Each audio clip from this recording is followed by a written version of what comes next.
I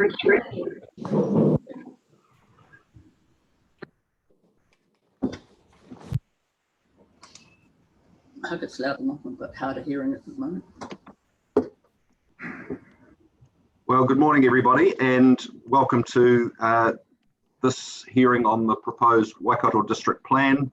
Today's hearing is in relation to the Kowhai Airpark proposal. What I'd like to do is just spend a little bit of time running through how these Zoom hearings that we've run a number of now, how they actually work. But before doing that, I just wanted to introduce the panel to you, and I'll ask for the people that are on the call to introduce themselves. What I would say, though, is that my understanding is that we've got a number of students from Waikato University who are doing a planning course who are observing today just to see how these sorts of things are organised. When we get there, if those to the introductory part, if people could just introduce themselves, even if you are observing, just so that we know who's in the meeting room, please. So anyway, by way of introduction, my name is Phil Mitchell. I'm an independent hearings commissioner based in Auckland, and I'd just like to ask the rest of the panel to briefly introduce themselves, please. Hello, I'm Diane Sultan. I'm an independent commissioner at also a former Waikato District Councillor. Morena koutou, Will Marg, independent commissioner. Jan Sedgwick, I'm an independently appointed commissioner and a Waikato District Councillor based in Te Kaupapa. Yes, good morning, everybody. Paul Cooney's my name. I'm an independent commissioner and a lawyer residing in Tauranga. Thank you, members of the panel. You'll note that there's a picture of the Golden Gate Bridge behind me. I'm not actually in San Francisco.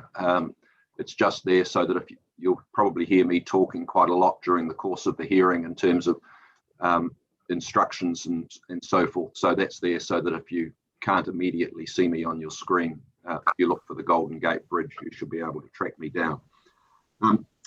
Let me first start by explaining the schedule for today. We start, as we always do, with the District Council presenting their Section 42A report. The Section 42A report is the document that was circulated to everybody some time ago. It's been available on the Council website for some time. We'll then hear from the various submitters, and because NZTE Operations Limited are the proponent of the Airpark proposal, we're going to give them the opportunity at the end to simply have a quick right of reply in terms of the matters that other submitters have raised. The thing I really do want to stress is that we have pre-read all the evidence, all the submissions, and all the legal submissions and summary documents that have been provided to us. And as is our normal procedure, unless leave has been sought for an extension of time, we're expecting everybody to present no more than a 10-minute summary of what's in their written material. That's each particular person.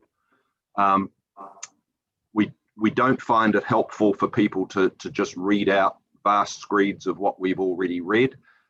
We're really looking to understand what the concern of submitters is, and equally importantly, what the relief or what the outcome they're seeking that the commissioners make when we finally make our decisions on the proposed district plan.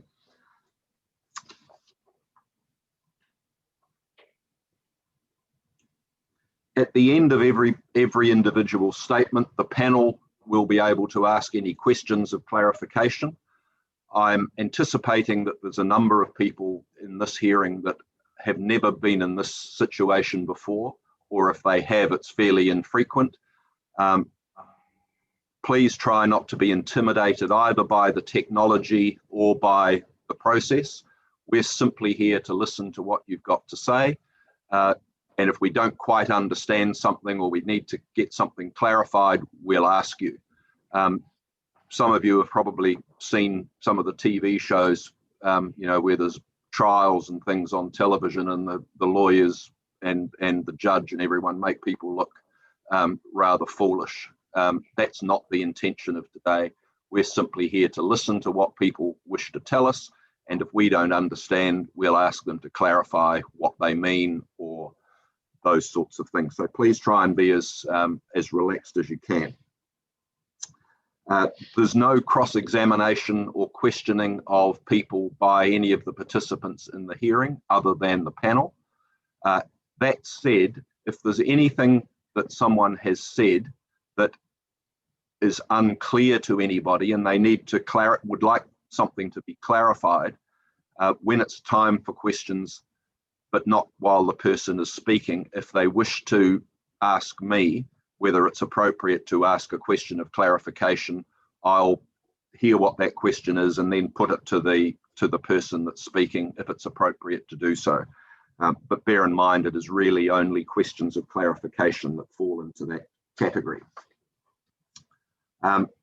I would just note that although this is a virtual hearing, in other words, we're running it by Zoom rather than fully in the council chamber, it's still a semi-formal process, and we would just ask everybody please to follow the normal hearing etiquette, which is to for one person to speak at a time, no interjections, and just allow people to speak to us, and everybody will get their turn when it is their turn.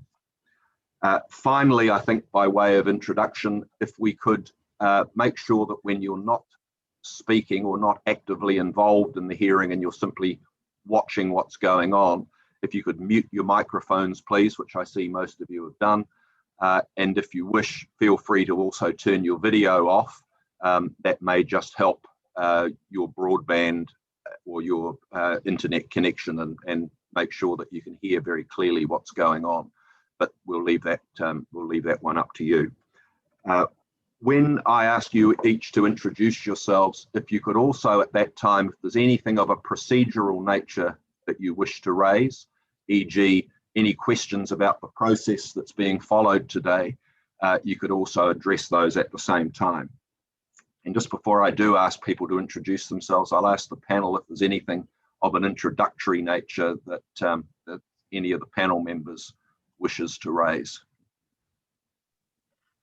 Phil, just the break, when you intend to just generally have the breaks? That's a very good question. We tend to have a break rather than specifically running to clockwork and saying, right, it's 10:30, we'll have a break. We tend to break at a time that suits the flow of the hearing. But generally speaking, we'll have a break at about 10:30 for a quarter of an hour. We'll have lunch for half an hour at about 12:30, and we'll have afternoon tea for 15 minutes at around about 3:15. But as I say, that's just a little bit fluid. The one thing I should have said at the start, which I should also add, is that this morning's session, both before morning tea and after morning tea, are both on the same meeting link. So if you're in the hearing and morning tea time comes around, if you could please just mute your microphone, turn your video off if you want to have a cup of tea or whatever, and then just reactivate those when we recommence. But after lunch, you'll need to re-log on to a different meeting request. So this meeting will finish at lunchtime, and a separate meeting will be open that you'll need to re-log on to after lunch. And if anyone's got any problems with that or any difficulties with the technology, if you get hold of Mr. Bell, our hearings administrator, he'll be able to either resend you the link or hopefully help you with the technology. So without further ado, if we could just please go around the virtual room, and if people could introduce themselves, and if you're counsel for one of the larger group of submitters, if you could please also ask your team members that are going to present evidence to us to also introduce themselves, please. And maybe before I do that, I'll just ask the council team to introduce themselves, please. Good morning, I'm Sandra Kelly, Waikato District Council Senior Project Administrator, as well as Acting RM Policy Manager. Thank you. Good morning, I'm Yvonne Lagarde. Sorry, I haven't set up a camera. I am a Principal Policy Planner for Waikato District Council and preparing one of the later Section 42 reports. Thank you. Good morning, Mr. Chair, Commissioners. My name is Emma Ensor and I'm the Senior Consents Planner at Waikato District Council. I'm also the author of the Section 42A report. Good morning, Commissioners. My name is Neil Taylor. I'm a planner employed by the Council. I'm here supporting Emma today. Good morning, Bridget Parham. I'm solicitor for Waikato District Council. Good morning, panel. My name is Darren Humpherson. I'm from Tonkin and Taylor. I'm the acoustic support for Waikato District Council. Thanks, Mr. Humpherson. Welcome. And Morena, I'm Carolyn Ratt, assisting Waikato District Council in the area of planning. Good morning, everyone. I'm Suki Singh. I'm a consultant planner to the hearings panel. Good morning, everybody. I'm Deborah Scott. I'm the consents team leader here supporting Emma Ensor today. Thank you, Ms. Scott. Good morning, or you might not be able to see me, but you probably can hear me. I'm under the PPT submitted. My name is Richard Bell, and I'm the District Plan Administrator for Waikato District Council. Thanks, Mr. Bell. And that's your man that you need to contact if you've got any technology problems or difficulties connecting and so forth.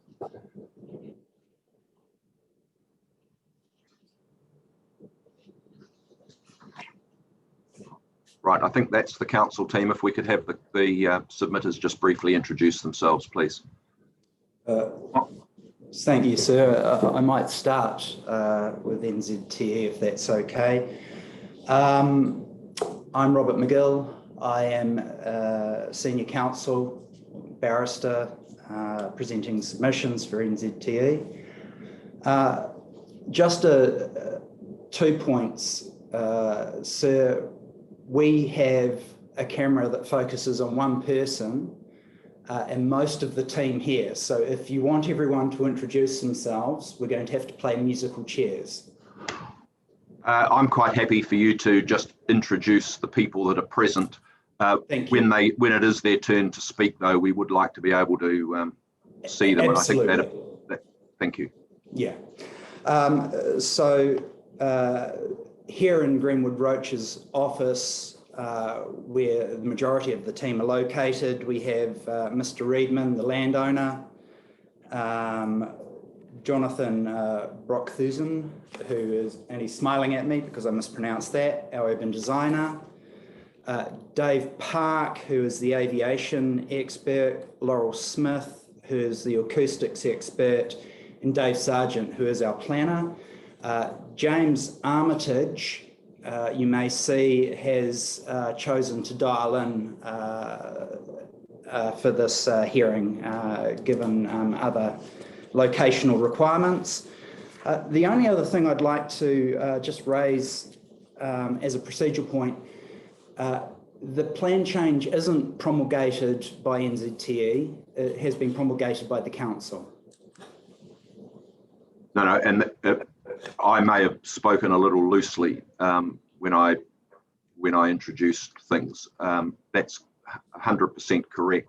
That this plan change is a council plan change, and when I was referring to NZTE operations, I was really referring to them being the proprietor, if you like, of the land and of the proposal if the plan change were to be accepted. So I apologise for. Thank you, sir, and I'd add to that the principal supporter of the plan change. Yes. Thank you.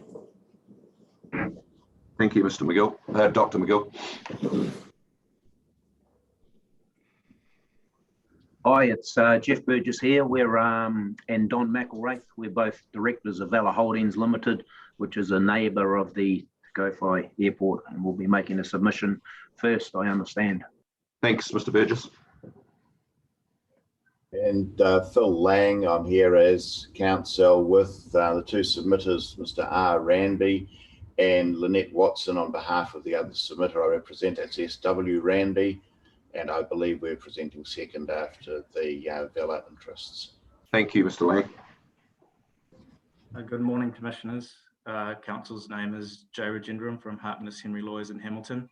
Just making first appearance on behalf of John Forrett, who is representing the submitters Christine and Marshall Stead, Mr. Lloyd Davis and Mr. Greg Metcalf. And we will be presenting in our allotted slot as per the hearing schedule. Thanks. And sorry, I didn't catch your name, if you wouldn't mind just. Jay Rajendran, J-A-Y, last name R-A-J-E-N-D-R-A-M, M for Mary. Thanks, Mr. Rajendran. Thank you. Morning, Commissioners. Bevan Holbrook here. I'm planning expert for Greg Metcalf. Thank you.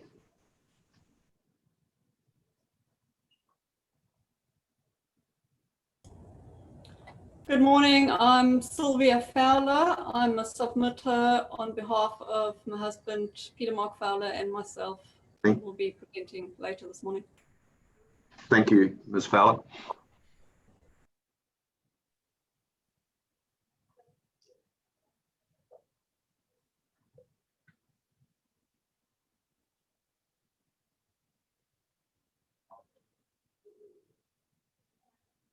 Is that all the submitters that are? I'd like to know that there are various other PDP submitters in the Chambers here today in Council. It would be helpful, please, if those people could just briefly introduce themselves, just so that we've got that for the record, please. My name is Kip Maxwell. I'm a resident of Collie Road. I'm accompanied by my wife, and we are submitting for ourselves and also for our nearby neighbour, Mrs. Metric, also from 265 Collie Road. Thank you very much, Mr. Maxwell. My name is Graham McBride and my wife Diane. We are representing a block of Western residents of the Western, obviously the Western end of the Kowhai airfield. Sir, could I suggest respectfully that you haven't introduced yourself by name and our fellow commissioners, and it'd be useful for us if we could do that as part of this process. Sorry, I did that right at the very start. Oh, we must have missed that. Well, you must have, but I'm happy for us to reintroduce ourselves. My name is Phil Mitchell. Yes. And you'll see me, I've got the Golden Gate Bridge behind me, not the real Golden Gate Bridge, it's just a photo. So if you hear me speaking and you can't find me on the screen, look for the Golden Gate Bridge. Yes. And I'll just ask the panel to also briefly reintroduce themselves, please, given that I'm not sure why it wasn't heard earlier, but let's do that again. No, I don't find you. Kia ora, Graham. Will Marg speaking, Independent Commissioner. Diane Fulton, I'm an independent commissioner and a former district councillor, Waikato District Council. Paul Cooney, independent commissioner. I'm a lawyer from Tauranga. Jan Sedgwick, I'm appointed as an independent commissioner and a current Waikato District Councillor. Thank you. So thanks, Mr. McBride. If we could just, if there's any other submitters that are present in the council chamber, if they could just introduce themselves too, please. Well, my name's Derek Tate. I'm a landowner on Woolwich Road, and I have concerns about the proposal going ahead, so that's why I'm here. Yep, thank you, Mr. Tate. Welcome. My name is Sophie Young, and I will be speaking on behalf of myself and my husband, who's also here. As well as due to the last minute change in schedule, I'll also be speaking for engine barns and feeding barns as well. Thank you very much. That's all from now, Mr. Chair. Thank you very much. There's some other people in the room that haven't introduced themselves, who I'm taking are the students from the university. If you could just briefly confirm that and your name, just so that when I'm watching the screen, I just know who's who, please. Yeah, hi, just Mark and Peter Scott, we're just observers here. We are residents on Woolwich Road, and yeah, we're just basically listening. All right, thank you. Tony McLaughlin. I'm the Development Manager for NZTE, Te Kowhai Airfield. So I'm just observing. Thank you. Hi, we're Paul Andrew and Regan Brown. We're part of the NZ operations team, and we're just observing today. All right, thanks, Mr. Andrew.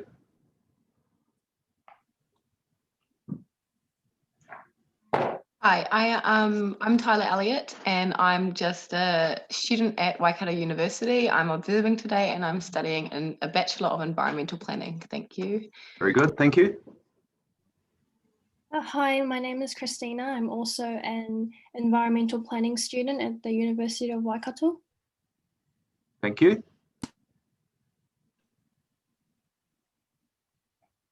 Hello, I'm Halian, also a student at Waikato University, planning student, also observing today. Thank you. Hi, I'm Valerie Lim. I'm a student at the University of Waikato. I'm also observing today. Thank you.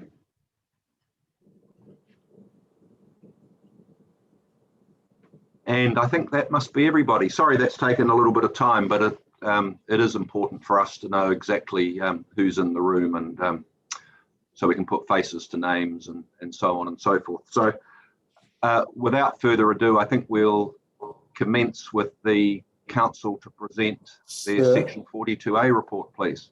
Sir. Dr. McGill.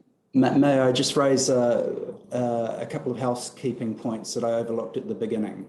Sure. The first one is that I recall your direction when we sought extra time. I note that the issues have been narrowed between the Section 42A reporting officer and NZTE. I don't think that we will need as much time as we originally anticipated. I know that is the case for myself. I have produced a short oral summary of argument, which I will circulate prior to giving it, so that you are able to see the points that remain at issue. And finally, welcome to the Waikato University students. That was the university I did my first degree at and close to my heart. Thank you. Thanks, Dr. McGill. All right. Mr. Chair, just one thing before we start. I just noticed the council team is sitting in a room, and it's not very clear. Ms. Ensor and so on, I can't see very clearly when she makes her opening submissions.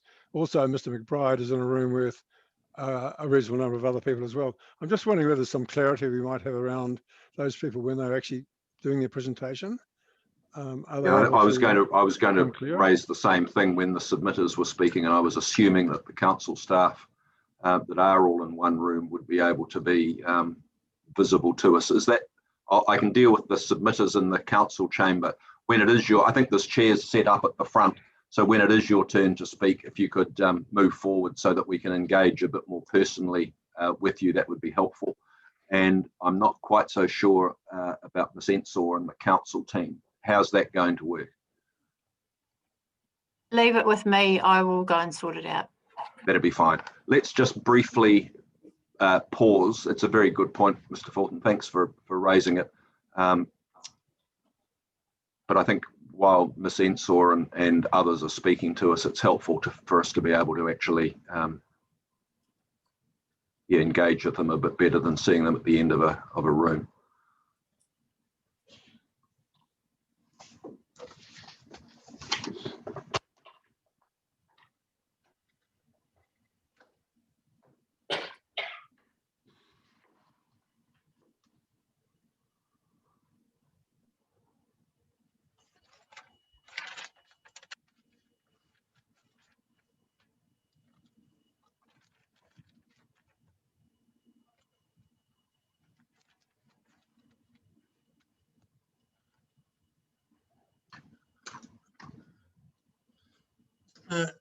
Chair, I wonder while we're waiting, if you could just explain to people here the nature of a 42A report and what its purpose is.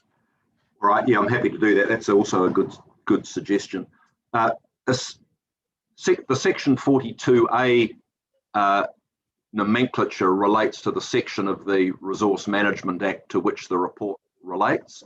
And effectively at hearings like this, the council is charged with producing a document that summarises the various submissions.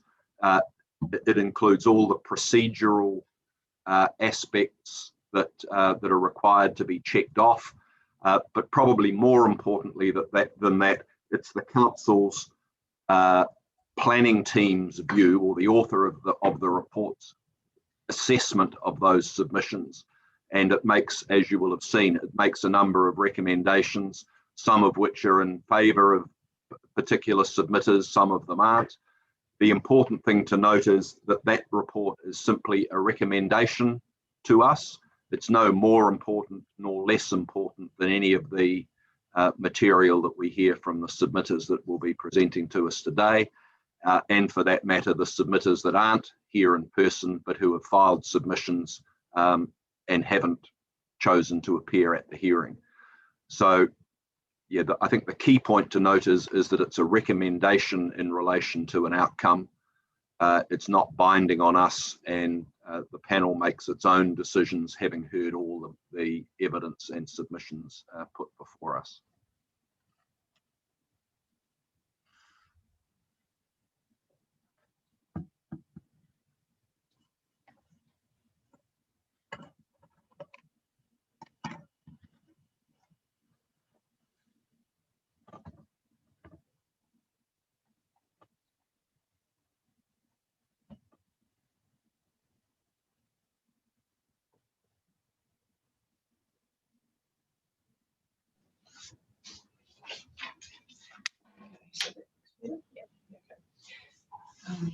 If I may, Mr. Chair, I have an opening statement that covers the background, the zone, and the major matters that I would like to read.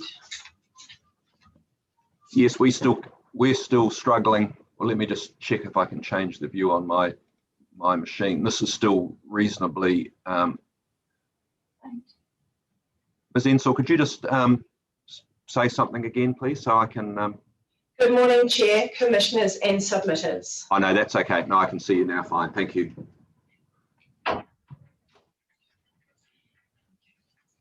Section 1, Introduction. Good morning, Chair, Commissioners and submitters. My name is Emma Ensor, and I'm the writer of the original Section 42A report for Hearing 17 to Kowhai Airpark. I'm also the author of the rebuttal evidence concerning the Kowhai Airpark. Referencing to provision numbering in this opening statement are to the provisions as recommended in Appendix 2 of my rebuttal evidence. The Kowhai Airpark zone has received submissions that cover a range of planning issues. As such, I will focus on what I see as being the key themes and matters where submitters hold differing views. Section 2, Background. The Kowhai Aerodrome is situated in the rural zone of the Operative District Plan. The Kowhai Aerodrome site is located on the southern edge of Kowhai Village at 172 Lima Road. The site is approximately 44 hectares in area. The site has vehicle access off Lima Road, otherwise known as State Highway 39. The aerodrome has been operating for more than 40 years. The aerodrome consists of a grass runway strip, 983 metres long, aircraft hangars, refuelling facility, club rooms, office, workshop, coffee cart, car parking area and grass paddocks. I'm advised that flights currently operate on a non-instrument VFR, visual flights rules basis only, flying in good weather conditions.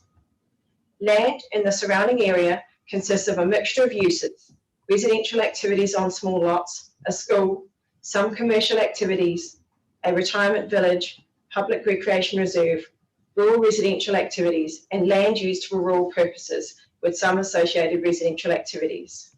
There is also a mixture of indigenous and exotic trees and other vegetation within this locality. Section 3, Purpose and Function of the Kowhai Airpark Zone. The 2018 notified PDP included a new special zone called the Kowhai Airpark Zone, which was shown on the planning maps over the Kowhai Aerodrome and some surrounding land. The Te Kowhai Airpark zone represents a fundamental change from the operative district plan. It is intended to provide for new residential development associated with the aerodrome by way of an airpark, as well as providing for the continued use of the aerodrome. Central to the airpark concept is the opportunity for aircraft operators to live or work at the aerodrome, with the ability to taxi aircraft from residential and commercial areas onto the existing runway. Reading from paragraph 10, the airpark comprises 4 precincts that provide for aviation, commercial and residential activity as follows. Precinct A, Runway and Operations Precinct, provides for a runway, runway strip and associated aircraft operations. Precinct B, Commercial Precinct, provides for commercial activity which supports the airpark and the aviation sector. Precinct C, Medium Density Residential Precinct, provides for medium density residential activities. And Precinct D, Residential Precinct, provides for low density residential development and a transitional higher density airside overlay. Submitters on the proposed plan included the aerodrome operator, NZTE Operations Limited, asking for changes to the notified provisions, local residents concerned about the external effects of the airpark, and some with special interests. The proposed Te Kowhai Airpark zone rules as notified also changed the extent of the current obstacle limitation surface to provide for flights operating on an instrument flights rules basis, flights operating in poor weather conditions. Section 4, Variation 1 to PDP, Te Kowhai Airport Obstacle Limitation Surface. Variation 1 to the proposed Waikato District Plan Stage 1 was notified at the end of June 2020 to correct differences in the way the Te Kowhai Airport Obstacle Limitation Surface was described in Appendix 9 text and the planning maps. Several issues were identified. Most importantly, the text described the OLS as extending 2,500 metres from the runway, whereas the map showed it extending only 2,000 metres from the runway.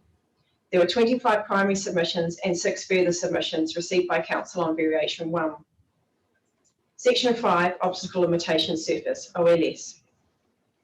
An obstacle limitation surface, OLS, is a surface about and above an aerodrome, which in the interest of safe flight should not be penetrated by obstacles. The Variation 1 District Plan maps show an airport obstacle limitation surface layer extending from the Te Kowhai Aerodrome over the surrounding area.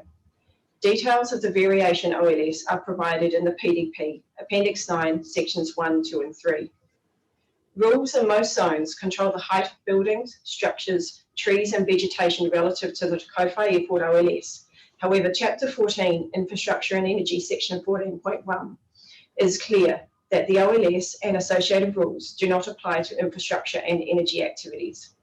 Submitters have raised the following issues about the Variation OLS.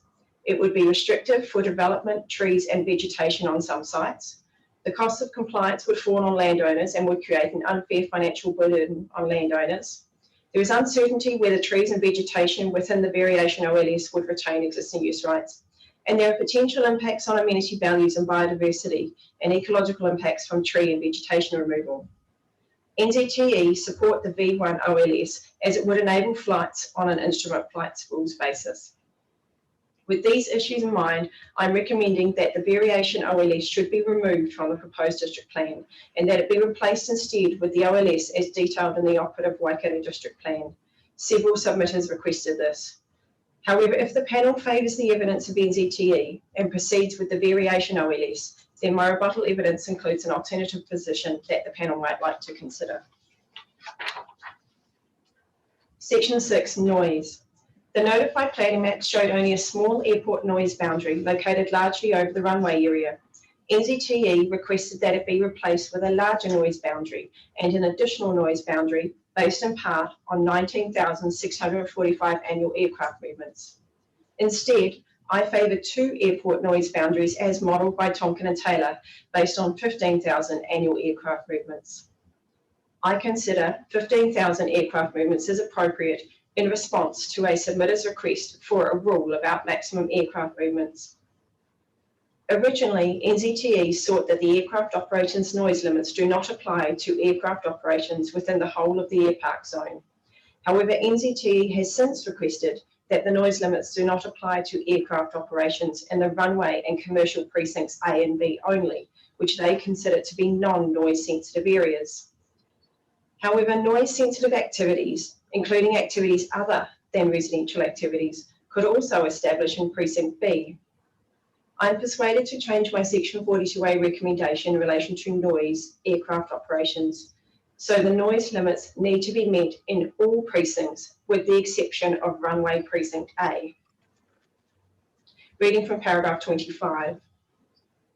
NZTE also seek that noise sensitive activities in the air noise boundary are a non-complying activity with the exception of those inside the Airpark zone. I'm not clear what activity status NZTE seek for noise sensitive activities inside the air noise boundary in the Airpark zone. NZTE say the basis for this differentiation is that residents within the air noise boundary in the Airpark zone are likely to be less sensitive to aircraft noise compared with non-aviation individuals outside of the Airpark boundary. My Section 42A recommendation was to amend the Airpark zone activity status table rule to make noise sensitive activities within the air noise boundary non-complying activities in all precincts inside the Airpark zone. Noise sensitive activities include a range of land uses that people other than the Airpark zone residents may participate in. The interests of those people, non-residents, are addressed in the recommended rule. I'm recommending that noise from aircraft operations be monitored by NZTE. At present levels of operation, aircraft noise is below the airport noise boundary levels. I have amended my Section 42A recommendation so that noise modelling only needs to start when aircraft movements reach 3,150 in a 3-month period. Section 7, hours of operation. The notified district plan did not contain any rules specifying hours of operation for aircraft operations. The hours of operation for aircraft operations rule, as recommended in my Section 42A report, was as a result of this issue being raised in a limited number of submissions. My recommended rule provided for aircraft operations in all precincts as a permitted activity between the hours of 7 AM and 10 PM. I consider that aircraft noise between 10 PM and 7 AM may result in sleep disturbance, but may also result in other adverse amenity effects for people. Rather than a rule specifically providing for aircraft operations between 10 PM and 7 AM, I consider that it is appropriate for the community to provide input into this by way of a resource consent process. Section 8, aircraft movements. NZTE oppose a rule specifying a maximum number of aircraft movements as a permitted activity. Instead, they seek to rely on compliance with the aircraft operations noise rule as a means to limit annual aircraft movements. Aircraft movements into Kowhai Aerodrome increased from 6,000 in the 1980s and mid-1990s to 32,000 movements in 2007. That 32,000 movements was a reference from the Section 32 report. I note that NZTE filed supplementary evidence on Friday which corrects this figure to 14,537. And then movements declined to approximately 2,000 in 2015. Aircraft movements increased from 6,323 in 2017 to 9,925 in 2019. The NZTE acoustic evidence clarifies that their noise contours were based on 19,645 annual movements. This would be almost twice the number of aircraft movements experienced in 2019. NZTE advised that this number of annual movements is projected to occur with the Airpark partially developed in approximately year 2039. My Section 42A report recommended that the maximum number of aircraft movements per calendar year be 15,000. An annual maximum aircraft movements permitted activity rule provides some certainty for the community.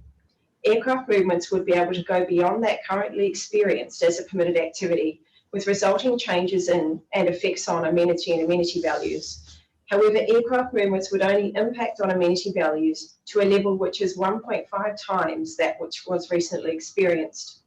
This would also allow for some growth in aircraft movements anticipated by the Airpark concept. Section 9, circuit training. Circuit training is training in the pattern used to position the aeroplane for landing and takeoff. As circuit training involves takeoffs and landings where aircraft will touch the ground, then Council can regulate circuit training under the district plan. The notified district plan did not contain any rule about circuit training associated with Te Kowhai Aerodrome. The Section 42A recommended amendments to Rule 27.1.1 to provide for circuit training as a non-complying activity in all precincts was as a result of this issue being raised in a limited number of submissions. NZTE instead seeks a new rule so that circuit training requires resource consent between certain night and early morning hours. Accordingly, control of circuit training should not just be left up to compliance with relevant noise rules. In reliance on Tonkin and Taylor, there are amenity and character effects from circuit training during day hours that should also be managed. To ensure that any hours associated with circuit training are appropriate, I consider that the community should be able to provide their input via a consenting process. However, if the panel were of a mind that resource consent should not be necessary for all circuit training, my rebuttal evidence includes an alternative position the panel might like to consider. Section 10, Airpark Management Plan. Lloyd Davis, Martin Christine Stead and Greg Metcalf, through legal submissions, seek a rule requiring an airpark management plan. In accordance with my Section 42A report, I consider that a condition of a permitted activity rule requiring an airpark management plan based on fly neighbourly principles would not provide sufficient certainty about content or effectiveness, and as such would be inappropriate. Section 11, Servicing of Airpark Development.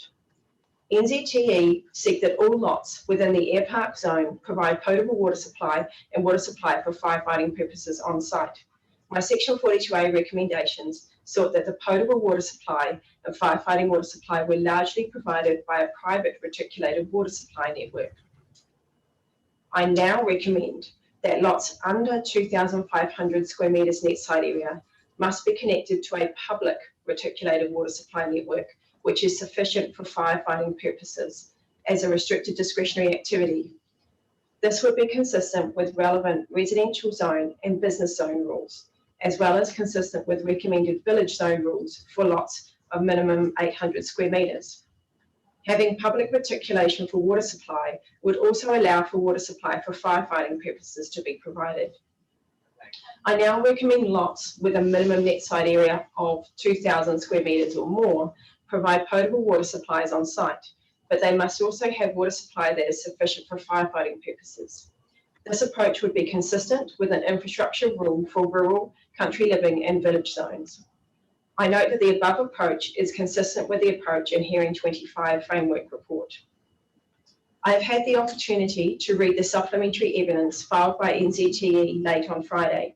This does not change any of my recommendations. Section 12, Conclusion. The Te Kowhai Airpark Zone is to provide for the continued use of the privately owned runway and associated aerodrome infrastructure. It is also to provide for a residential airpark. The zone framework needs to be clear on the outcomes sought for this area, whilst taking into account the locality. The rules need to effectively implement those outcomes. The rules need to strike an appropriate balance between enabling the desired outcomes and effectively controlling the activities and outcomes that are not wanted. Thank you. Thank you, Ms. Ensor. Is it the intention to ask, for example, Mr. Humpherson to speak to his rebuttal statement, or are they, or are the other council team members there simply to answer any questions? Mr. Chair, yes. The idea was that Mr. Humpherson would just listen to the proceedings today and provide information to me to provide to you. All right, thank you. So that's the end of the Section 42A presentation for the hearing, just to be clear. Yes, Mr. Chair. Subject to questions. All right, thank you. Let's just see if the panel does have any questions. Can I start with you, please, Mr. Marg? Not at this stage. Thank you, Mr. Chair. Thank you. Ms. Sedgwick? Yes, I do have a question. Thank you. And it arises both from the opening statement and the rebuttal evidence relating to circuit training, and I would just like some clarity on this. I think in your rebuttal evidence, Ms. Ensor, you indicated that you didn't see why circuit training would need to be carried out at Te Kowhai, that it could be carried out at other airfields. I think was your point. You didn't understand why. Have you now some clarity on that?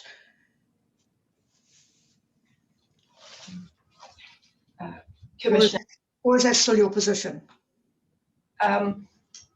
I still do not know why it cannot be carried out at other airports. However, I wish to provide a pathway should this be an appropriate activity, and that's why I was recommending it as a non-complying activity.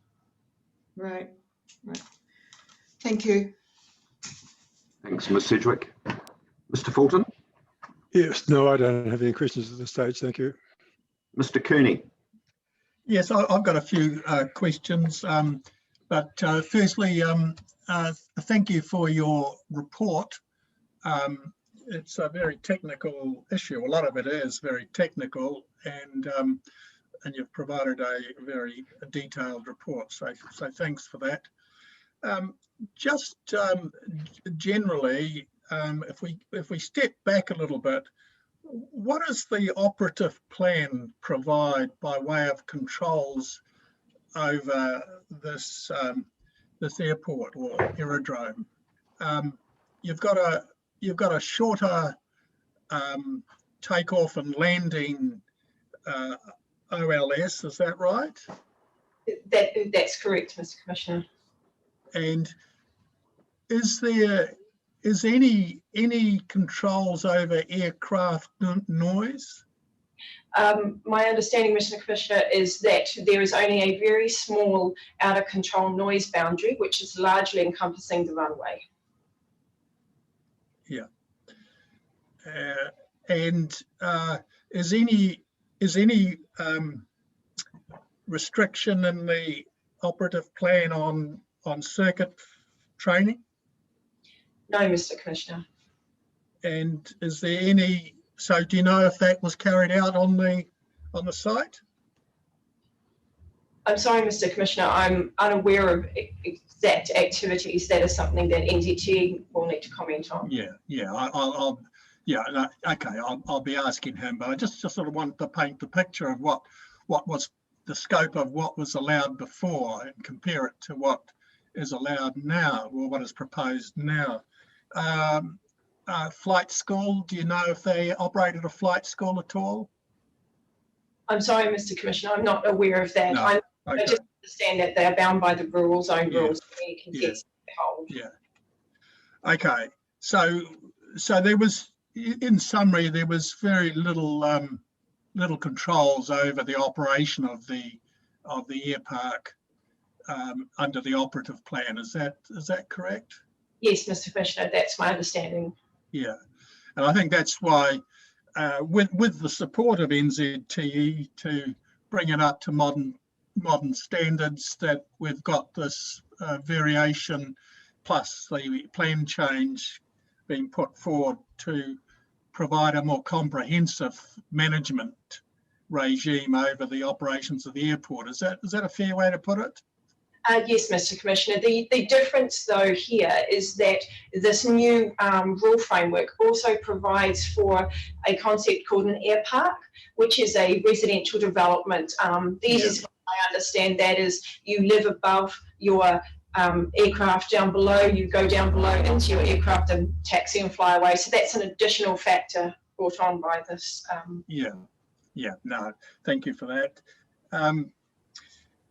All right, can I just take you through the differences between your position and what NZTE's position is, because I think it's quite important as we go through this whole process that we sort of know what the differences are and perhaps the reasons. So, and I'll be quite brief if I can. Firstly, circuit training. In what's proposed in the plan, in the proposed plan, if we look at circuit training, NZTE seeks this. You say no.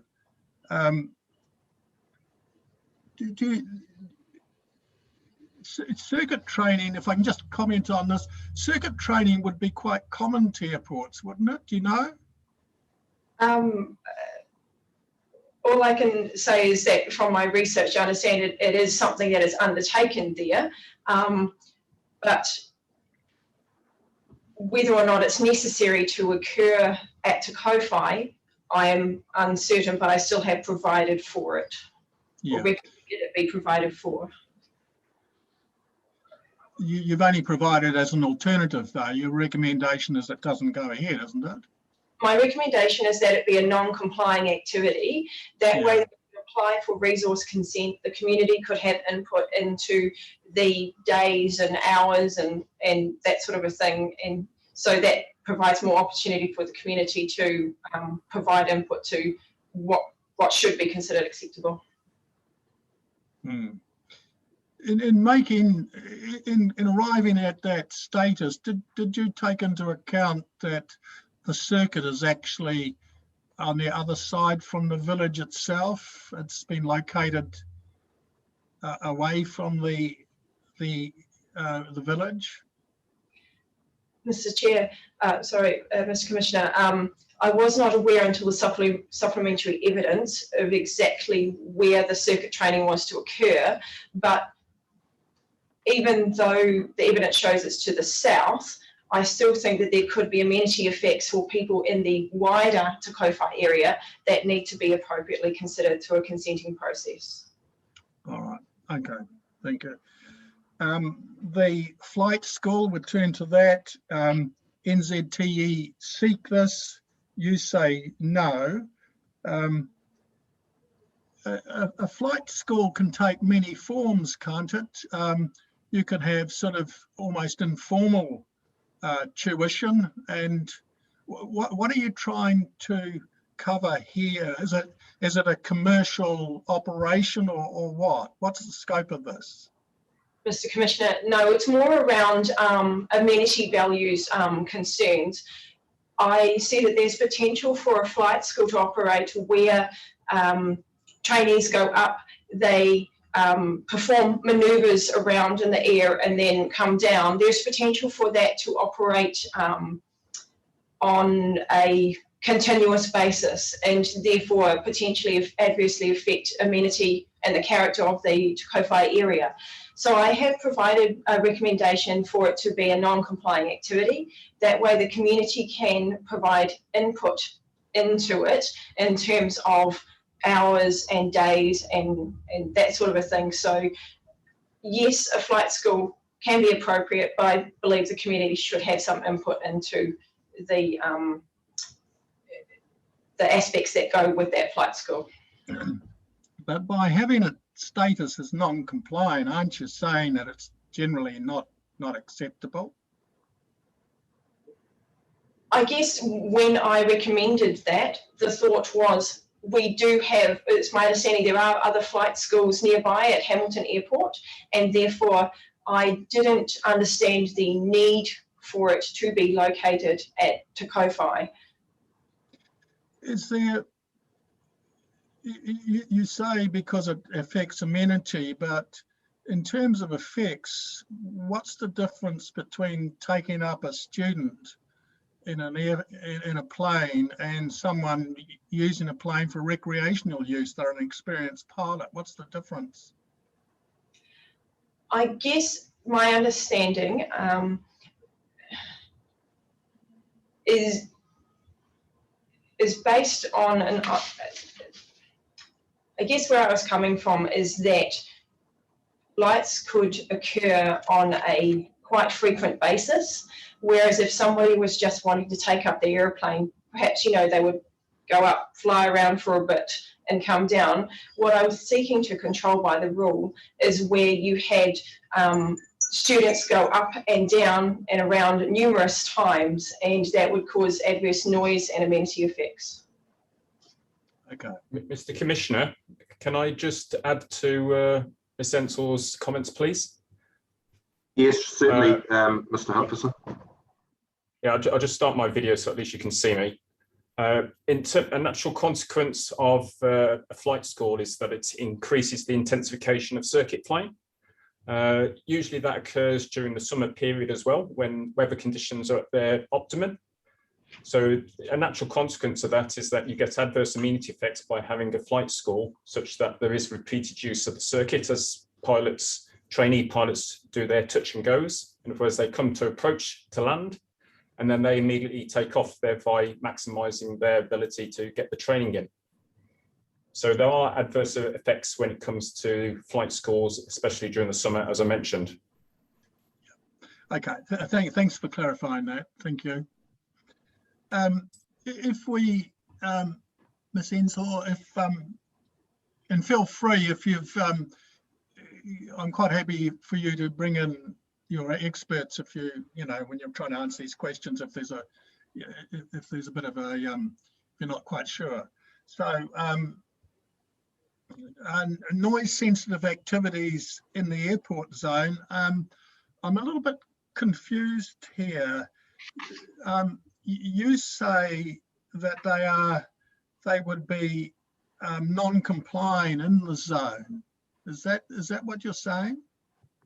Yes, Commissioner, that's my recommendation. So how the development proposal for residential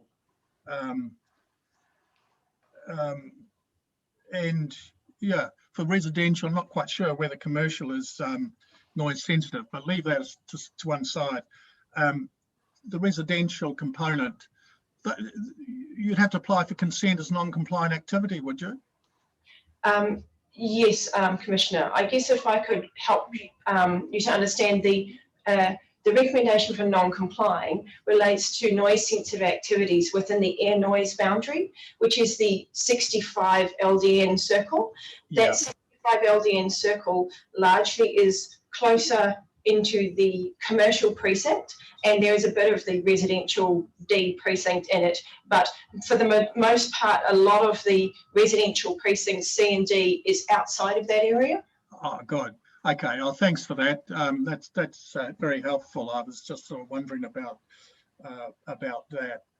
Okay. Noise, if we can deal with noise, the noise standards. You say a cap of 15,000 movements, and that's based on the Tonkin and Taylor contour limits, isn't it? Is that right? Yes, I asked Tonkin and Taylor to draw maps that were based on the 15,000 aircraft movements. So you told them to you picked the figure of 15,000, did you, or did they pick the figure of 15,000? I recommended the 15,000 figure in part from the Section 32 report in terms of the projected amount of aircraft movements in 2031 being 10 years from this time. Okay.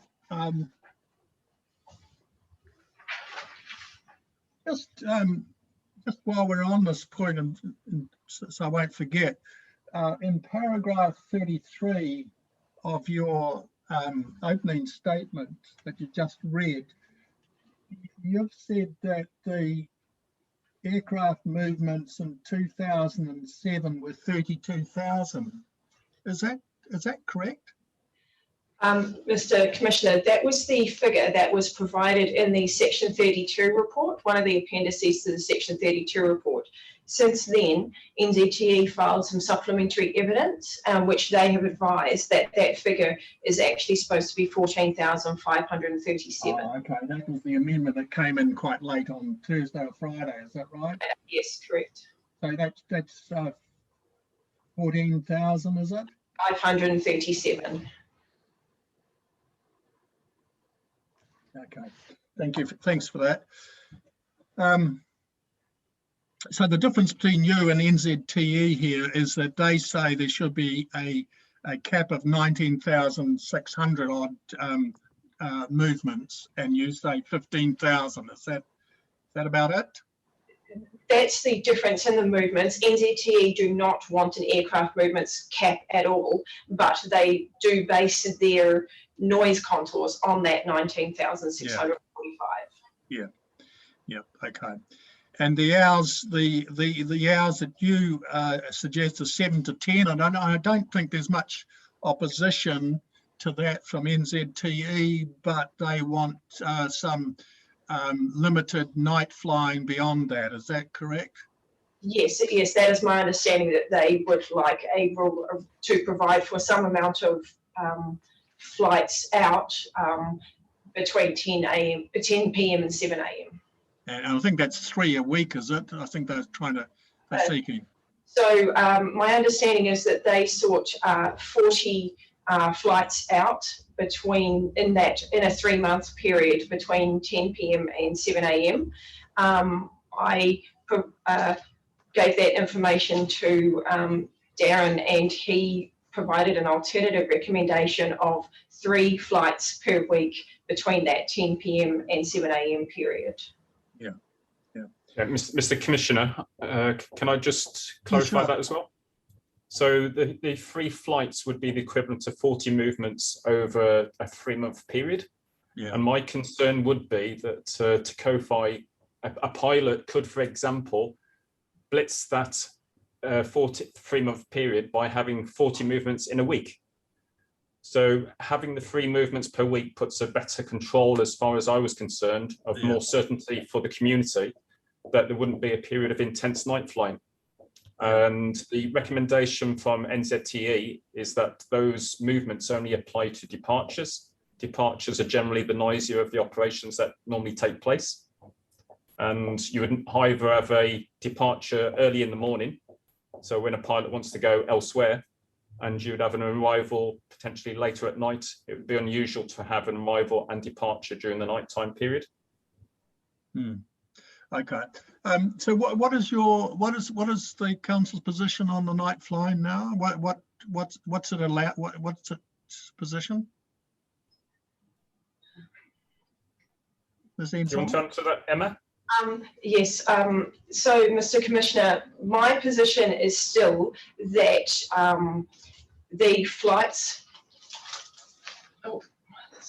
My position is still that flights between 10 p.m. and 7 a.m. should be regulated by way of a resource consent, because the community has not had chance to have input into that. Okay. As a non-compliant? Yes. Thank you. And engine noise, engine testing 8 to 8. I don't think there's any dispute over that now, is there? I'm just trying to remember. I think that NZTE's acoustic representative in their evidence did not want any restrictions on times for engine testing, but I still recommend that there should be times for engine testing restricted. Yeah, I thought I read in some of the more amendments that Mr. Sargent put in the actual changes that they probably agree, but they can clarify that when it's their turn. And just generally under the noise issue, new noise sensitive activities in the 55 to 65 band is to be acoustically designed. Is that correct? Yes, that's correct. Permitted activity with acoustic insulation. And non-complying in the air noise boundary. Yes, Mr. Commissioner, that's correct. Yeah. All right. Just moving from that to the OLS. You say go back to the smaller one that was in the operative plan, which is an approach and takeoff really, and for visual flight rules. Yes, that's correct, Mr. Commissioner. They are seeking the wider area and I think there's a good map or diagram shown in Mr. Sargent's evidence, which we might come to in a minute, to enable instrument flying, IFR, and to modernise the standards of the airport. Is that's Yes, the basis on which they're seeking that? Yes, that is correct, Mr. Commissioner. Did you Mr. Park says that this is bringing the aerodrome up to modern standards and also is promoting a better safety standard. That's what he seems to be saying. Did you take that into account in your making your assessment?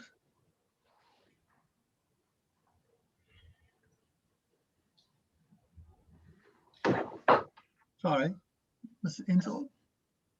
Mr. Commissioner, yes, I did consider safety to some degree. I understood that it would enable pilots to operate flying in bad weather or at night time. So I did understand that the Variation 1 OLS would provide for safety to some degree. Okay. Can you, Mr. Chair, can we pull up on the screen Mr. Sargent's diagram for the OLS? It's in his yes, supplementary brief. Yes, I've got it here. I'm just, I think it's this one. Let me just. While you're doing that, I can ask Ms. Ensor another question. Just generally, the height of the OLS, is that 45 metres in practical terms, extending out as a horizontal level plane? Sir, sorry to interrupt, but I think the diagram you're talking about is in Dave Park's. Yeah, it's Mr. Park. I was just going to say it's not in Mr. Sargent's. Sorry to interrupt. No, thank you. Mr. Commissioner, if I could respond to your question.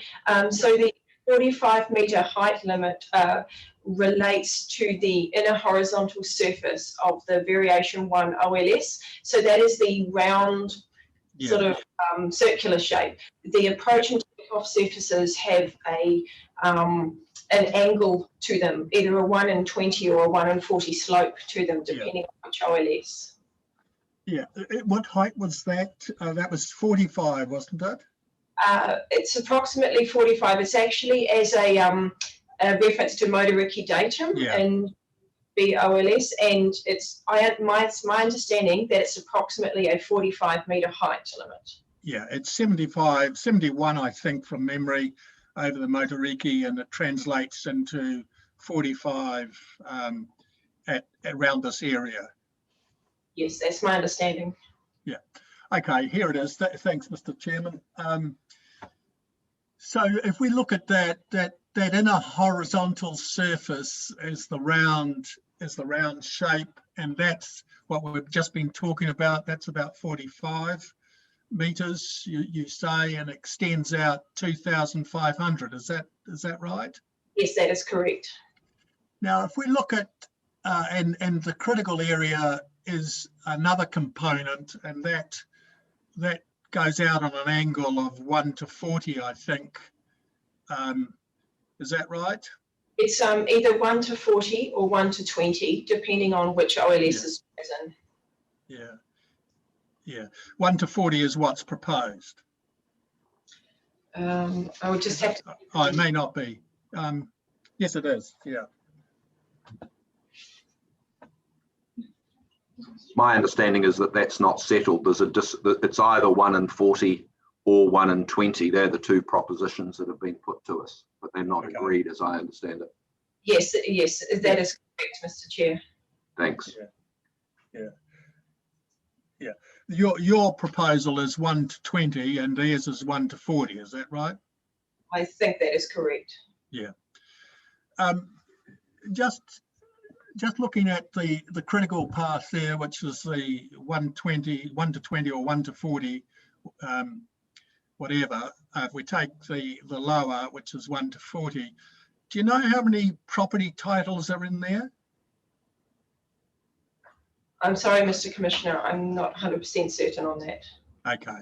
And then I was going to ask you as well about the inner horizontal surface, but that might be difficult as well. Do you know at all?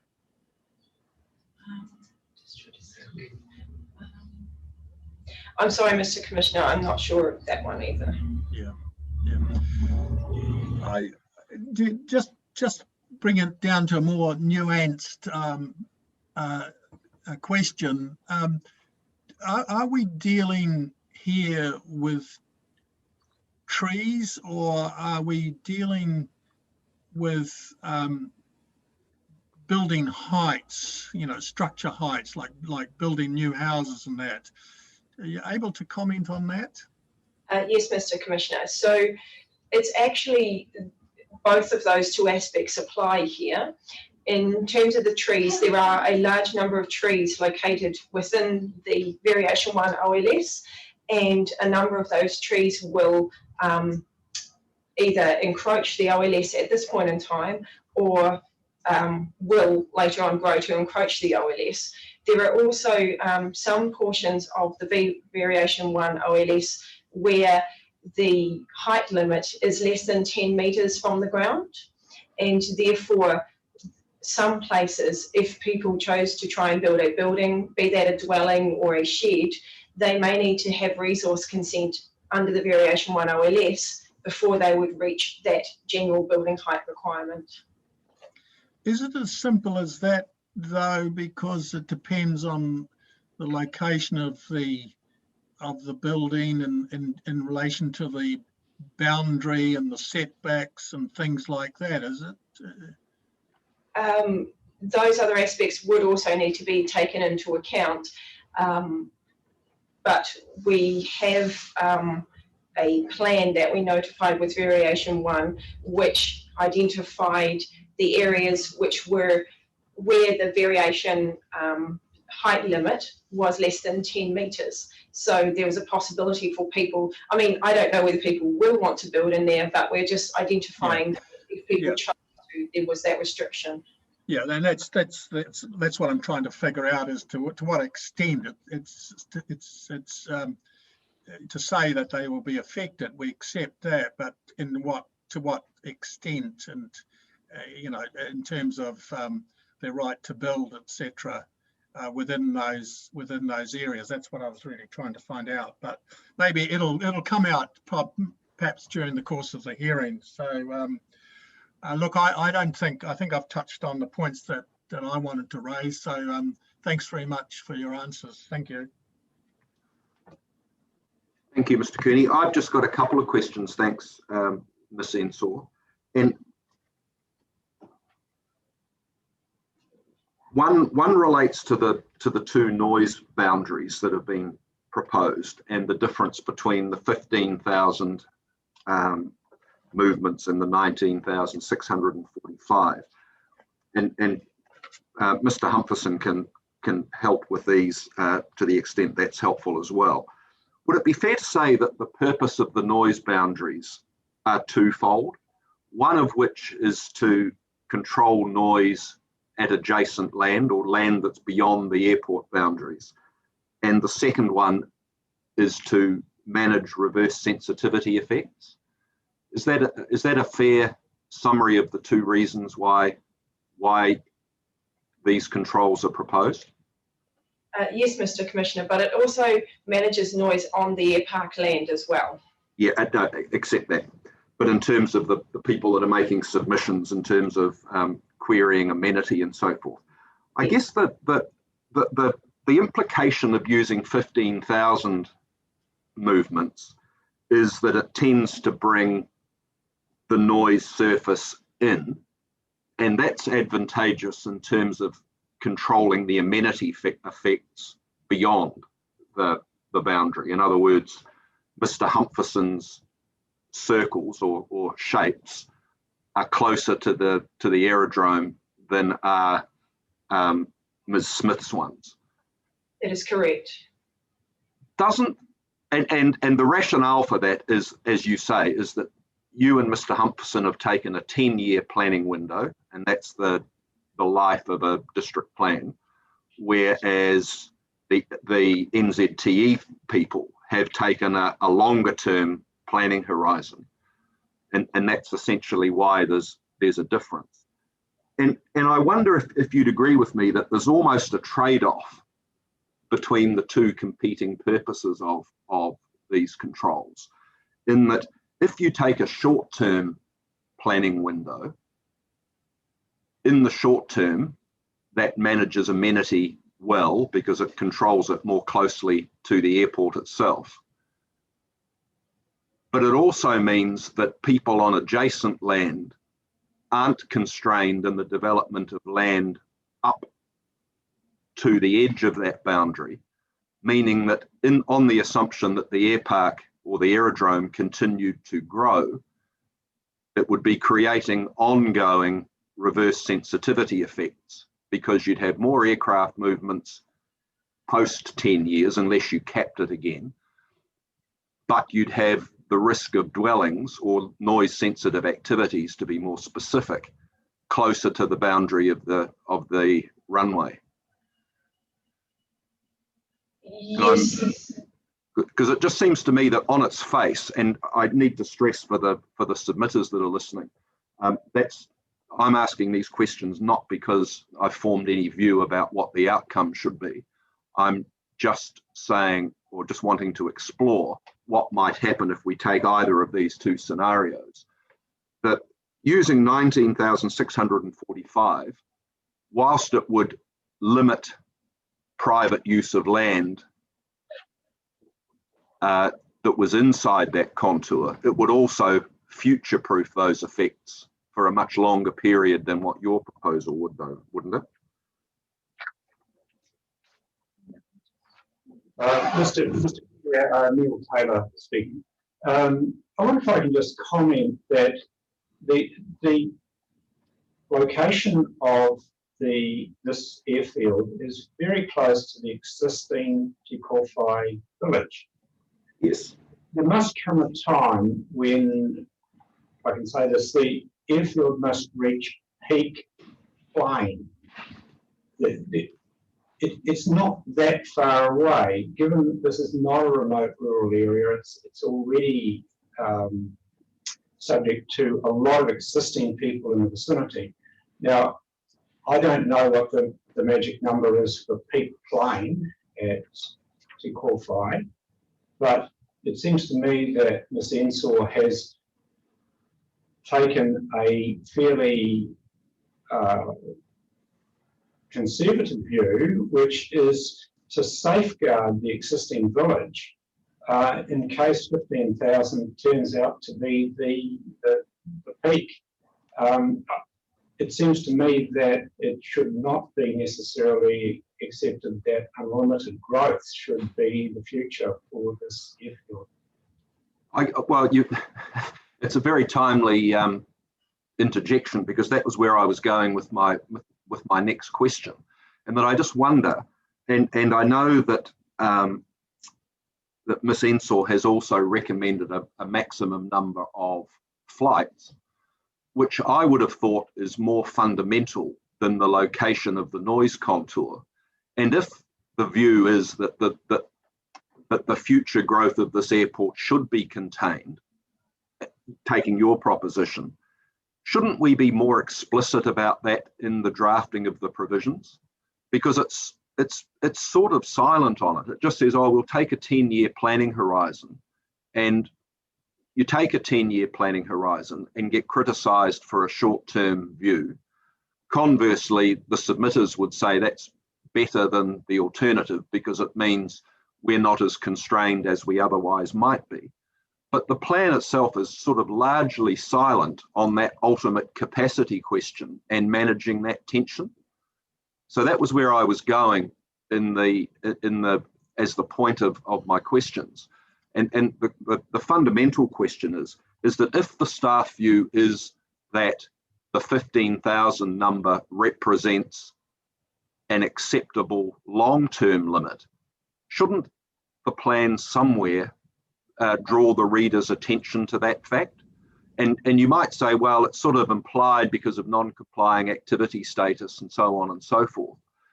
But I'm not sure that there's anything explicit that actually draws the conclusion that you've actually said, Mr. Taylor. And if there is, perhaps you could point it out. No, I'm not aware of anything. It would be ideal if there was a policy which stated a number.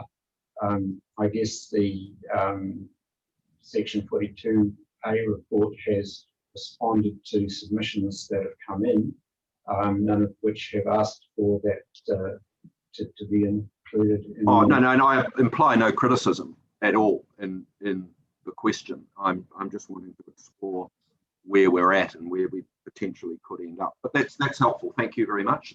I don't have any further questions on that aspect. What I do have one question about though, and I just need to, I'll need to unshare my, sorry, my screen is unshared. I just want to, this is a technical question, if you like. Can you see my screen? Yes, Mr. Krishna. And this is the Appendix 9 definition of the approach and takeoff surfaces, and this is your version as opposed to Mr. Sargent's version. And I know there's some differences between them.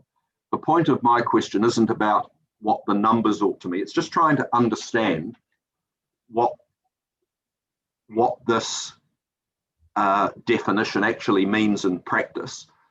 And I spent quite a lot of time over the weekend sort of mentally creating all these three-dimensional surfaces with different planes. And I mean, not in aeroplanes, I mean surface planes from different directions and different angles. And I kept coming back to the piece that I've highlighted and not understanding what it means. And I wonder whether it's correct the way that it's worded, and it may be that I'm misunderstanding. But if I look at the sentence immediately before the highlighted piece there, it says each surface rises upwards and outwards at a gradient of 1 vertical to, and you're saying 20 horizontal. And that is the, if you like, the approach surface for either end of the runway. And it's so that's, if you carry the runway line forward, that surface that's shown on the figure that we had up before is rising at a grade of either 1 in 40 or 1 in 20, depending on whose version that you accept. And I understand that part. It's the highlighted piece that I'm not sure about. And it says the sides of the surfaces splay outward from their bases at a rate of 1 vertical to 10 or 20 horizontal. And is that what I'm trying to understand is that as worded, that implies that it's showing another vertical projection of that point. But isn't the purpose of that to show that the extent of the splay sideways, to create the outer edge of that takeoff area? Or have I misunderstood that? So my question is it actually a vertical to horizontal ratio, or is it an outwards to sideways ratio? Maybe if I show you also the figure, is my question clear? Yes, Mr. Chair, your question is clear. I guess the best way that I can answer that is this text was put into the proposed district plan as notified. As part of consideration of this text, I discussed this with NZTE to get my understanding clear of this text, and this was the text that NZTE confirmed to me was appropriate text. So I'm their understanding of it being appropriate. Could you just explain to me what you understand the purpose of the highlighted piece is? What it's defining? I had taken it to mean that it's defining, if I refer back to this figure, I thought the the first one before the highlighting was defining the slope of this overall plane. In other words, it slopes upward at a grade of either 1 in 40 or 1 in 20. Yes. And that when it talks about the sides, it's meaning this piece here. Yes, Mr. Commissioner, that's my understanding. And I understood that the highlighted text was showing effectively the angle of the splay. And one of you is saying 1 in 10, so it goes 10 along and 1 up, and the other's saying 20 to 1. Yes, that's what I understand, but that's not a vertical movement, that's a horizontal and longitudinal, or whatever the correct technical term is. Because as worded, it seems to me to be defining a slope of this line relative to this point here. In other words, this line is rising at an angle. Whereas I think the important point is to actually define in words that outer line there. And I'm not sure that the text that we had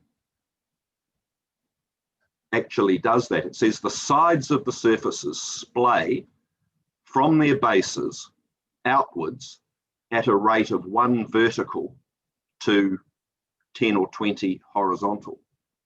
And it seems to me that it's the intention of that is to show the splay, not the upward angle, because the upward angle is defined by the preceding sentence.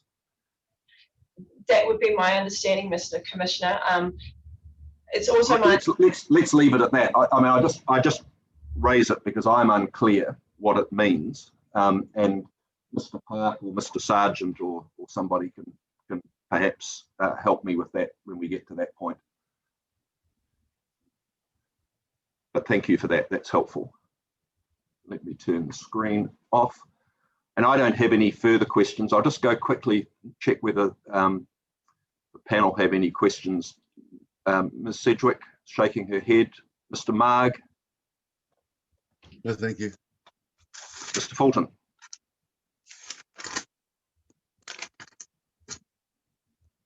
Nothing from me, sir. Thanks, Mr. Fulton. Thank you very much, Ms. Ensor and Mr. Humphreys. Could I just also add to what Mr. Cooney said before he started asking you some questions? This is a particularly technical topic, and I would like to acknowledge and thank you for the comprehensive way that you've prepared your Section 42A report, and equally importantly, the summary statement that you've prepared for us, which was exactly what we like to see in these summary statements. It's short, to the point, it outlines the points of contention and why, and recommends a course of action. So we found that particularly helpful. So thank you very much indeed. Mr. Chair, can I just ask a question? It's only just come up, and I'm sorry, I apologise for that's okay. Coming in late on that. Just your Ms. Ensor, your figure of 15,000. Did you take that from the 2007 plane movements, aircraft movements? No, Mr. Commissioner, I wasn't aware of that at the time, but it is taken from the graph that was part of the Section 32 report. In that graph, it showed that in 10 years' time, 15,000 would be the approximate number of movements. Yeah, okay. And Mr. Humphreys can probably answer this as well. Just to get the noise contours, you feed it into a model, do you? And you take into account all sorts of components, and it comes out with those noise contours. Usually, noise is measured by the rate of noise within a certain confined small time period, etc., and how loud it is. But here, that's not the way it's measured. It's measured through a number of components, is it? Yes, so that's correct. The New Zealand standard NZS 6805 works on a 90-day or 3-month period.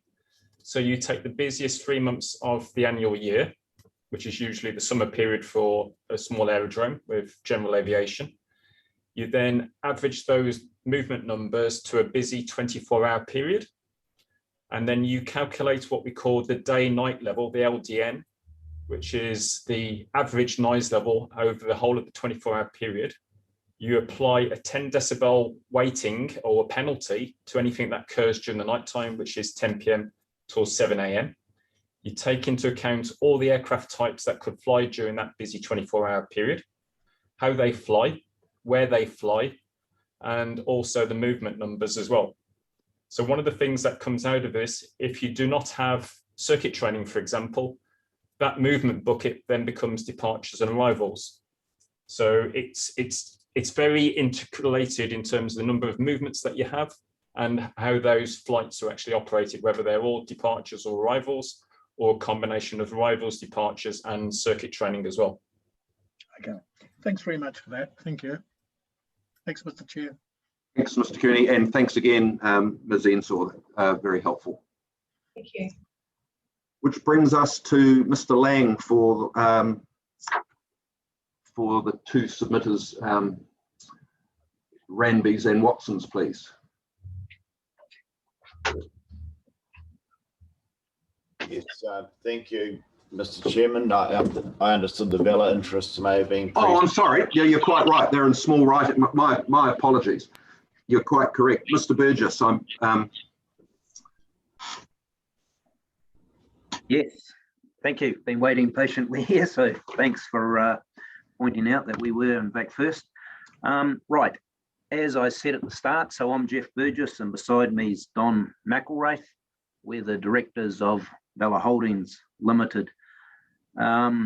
We presented an evidence, 3 maps and 9 pictures. We wanted to make a visual presentation and an oral one. We thought that would best suit the impacts of the variation on Vela Holdings Limited.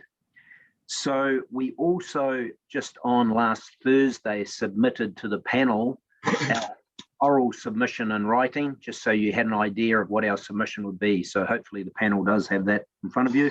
Yes, we do. Thank you. Yep, and I'm going to read to that.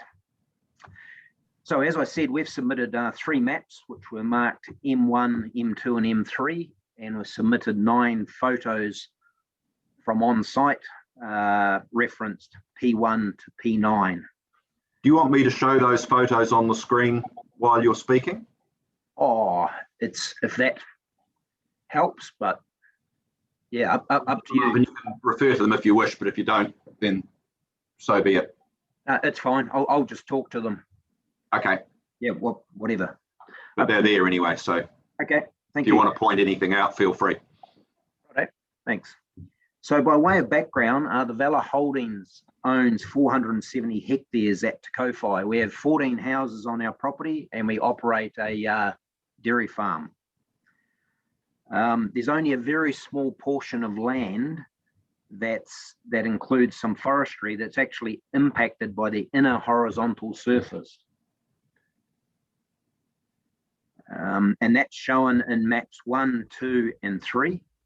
I point out that map number 2 is the Waikato District Council map, and map number 3 is the NZTE map showing the landholders and their various ownership of different lots. But map number 1 is really what I want to focus on, which is our own satellite map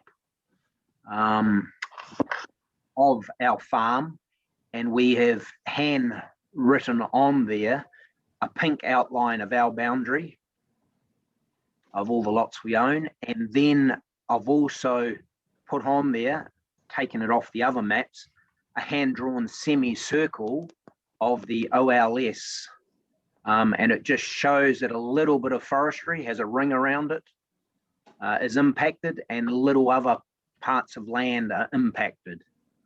My estimate, we haven't had a surveyor up there, but my estimate of the land that's impacted is about 1.5 hectares of our total 430 hectares. Also on that map number 1, if you could just go back to that, there's just a little bit of writing down on the left-hand corner that says trig and a little arrow to a circle. And it's quite important for later on our submission, because we do have details of the height of that trig from the sea level, Matariki datum, whichever one you want to take, and from the Kowhai airport. So that's sort of quite important for later on. So the pine trees on our property, which are inside the IHS and near to the trig, they're visible in the pictures submitted in our pictures 1 to 9. So pictures, yeah, here's, I think that's picture 1, is it? Yeah. These are the pine trees on the left-hand side there that actually encroach on the 45 metres, and I'm coming to how much they encroach on it later on. They encroach into the 45 metres of the IHS. So 1 to 4, if you just flip through them, are the various pictures of that same lot of pine trees.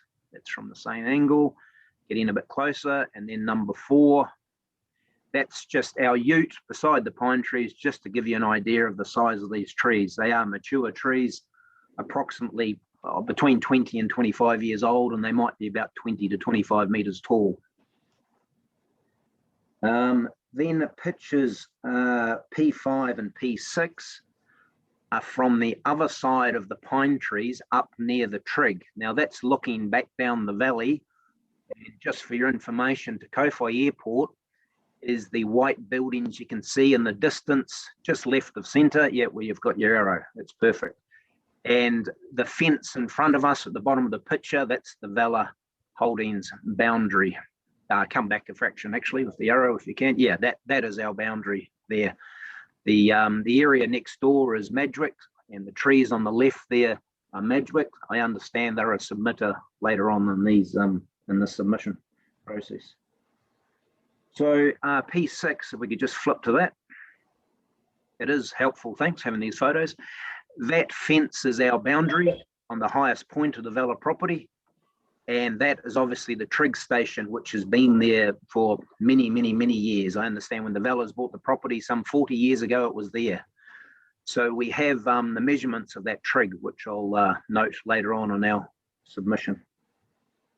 And then pictures number 7 and 8 are looking back from the trig to those same block of pine trees we started with. So this is going to the other side of them. It's pictures 7 and 8. And then picture number 9, if we could go to that, is just, that's me inside the, oh yeah, rotate. You upside down. Yeah, that's me inside the pine trees, just giving you an idea of the scale. And you can see the white vehicle at the bottom in the center there. That's the same ute parked on the other side of the pine trees. So you can see they are large, established, fully grown, mature pine trees. So now that gives you a pictorial view of what we're talking about. So Vela Holdings' main objection to the IHS is that the natural contour of our land, and indeed the trees planted within the IHS, exceed the height restriction of 45 metres. That's already been talked about this morning. And Vela Holdings, we don't want to lose the quiet enjoyment of our land with regards to our trees or any buildings or fences or whatever that we choose to erect or have on our property. So if I just note a section in the 42A report that was prepared by Emma Ensor, she's recommended at section 336, or sorry, paragraph 336, for Vela Holdings that the inner horizontal surface is reduced in size. So we just picked that up from her report. Now, after we submitted that photographic evidence to council, NZTE contacted us and came and met with us at our office with both Don and I. We said if they were coming to meet, the one bit of information we'd be keen on was regarding the trig station, which as we've already seen is in photo 6 and depicted on map 1. So they bought that information, and sorry, we didn't submit it as evidence, but this was after our submission. But I have it here in front of me, which is a printout from Land Information New Zealand. about the trig in question. So the trig is 89 metres above sea level. The Kowhai aerodrome per NZTE is approximately 30 metres above sea level. So the bottom of our trig is 12 metres above the IHS limit of 45 metres. So we surmise from that both our land and our trees on our property are above the proposed maximum limit of 45 metres. So the trees are another, just looking at it visually from the trig, they're another 10 metres above the height of the land on which the trig is, and therefore they are some 22 to 27 metres above the 45 metre limit for the IHS. And I just want to note there that the ground, the bottom of the trig, and doing those calculations, is 12 metres above the 45 metres of the IHS. So we already infringe by land, by fences and by trees, the 45 metre IHS limitation. The pine trees themselves, as you can see, they're mature. We don't have any intention of harvesting them at the moment. They provide shelter for our livestock. They're part of the ETS, the emissions trading scheme, so they're a carbon sink. They generate carbon credits. They also just contribute to the general aesthetics of our property, so we have no intention of harvesting them.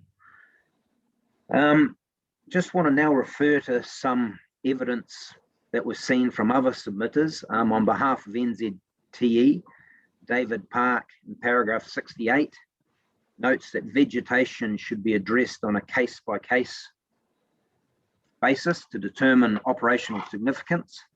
We assume trees are part of that vegetation. Evidence also provided existing vegetation has existing use rights. That's paragraph 88B, David Sargent.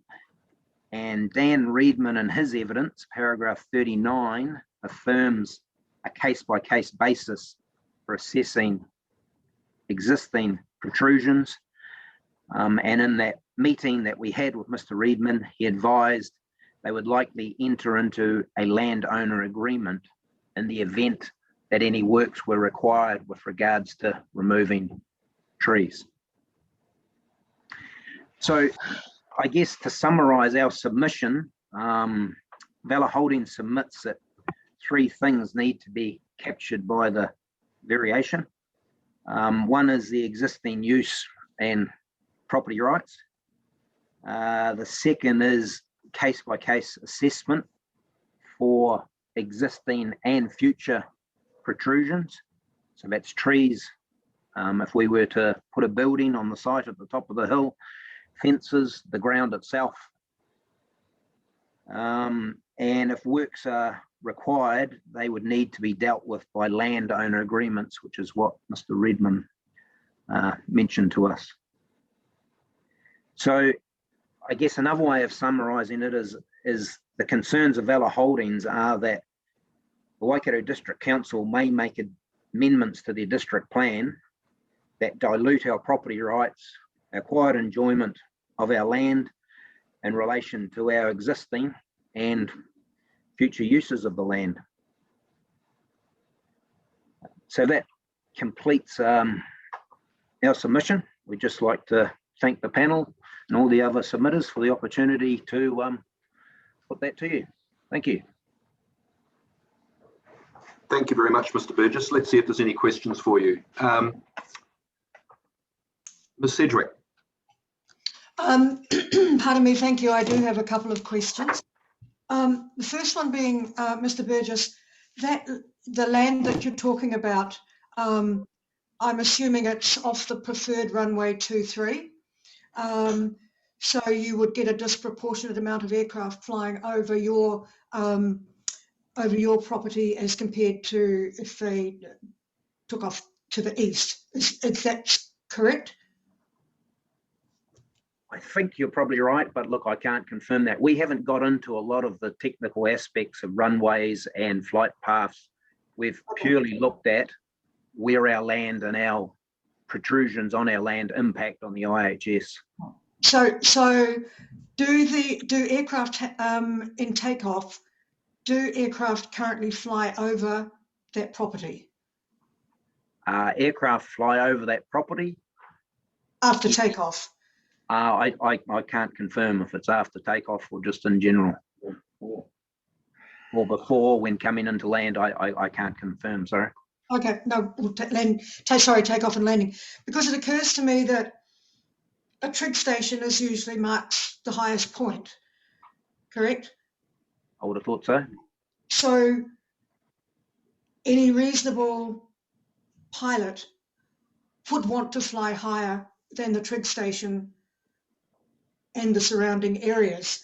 And I'm trying to understand how the impact of the variation OLS impacts on your enjoyment of your property and in potentially building, because it would seem to me on the one hand that you would have the same number of aircraft flying over, but your submission is on the point of encroaching into the OLS. Have I got that correct? Well, I guess it's very simple to us. There's a proposed IHS that has a 45-metre limit from the airfield, which is 30 metres above sea level. Our hill is already encroaching on that, the land and the trees. I don't know where the aircraft are going to fly. I know we're not on the direct landing and takeoff path. I agree with that.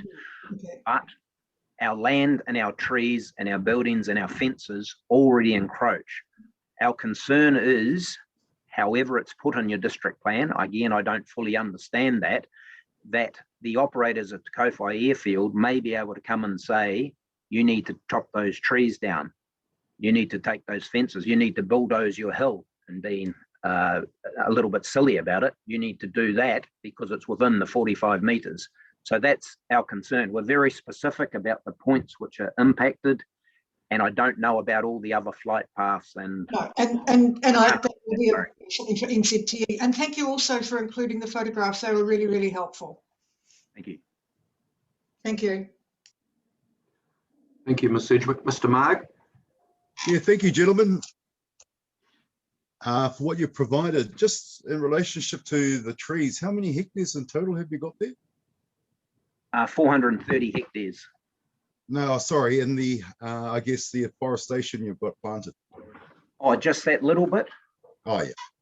Just that little bit of trees. That's about 2.3 hectares, but we have different plots of trees all over our property.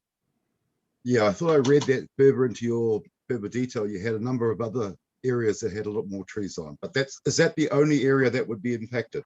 That's the only area impacted by this, the IHS.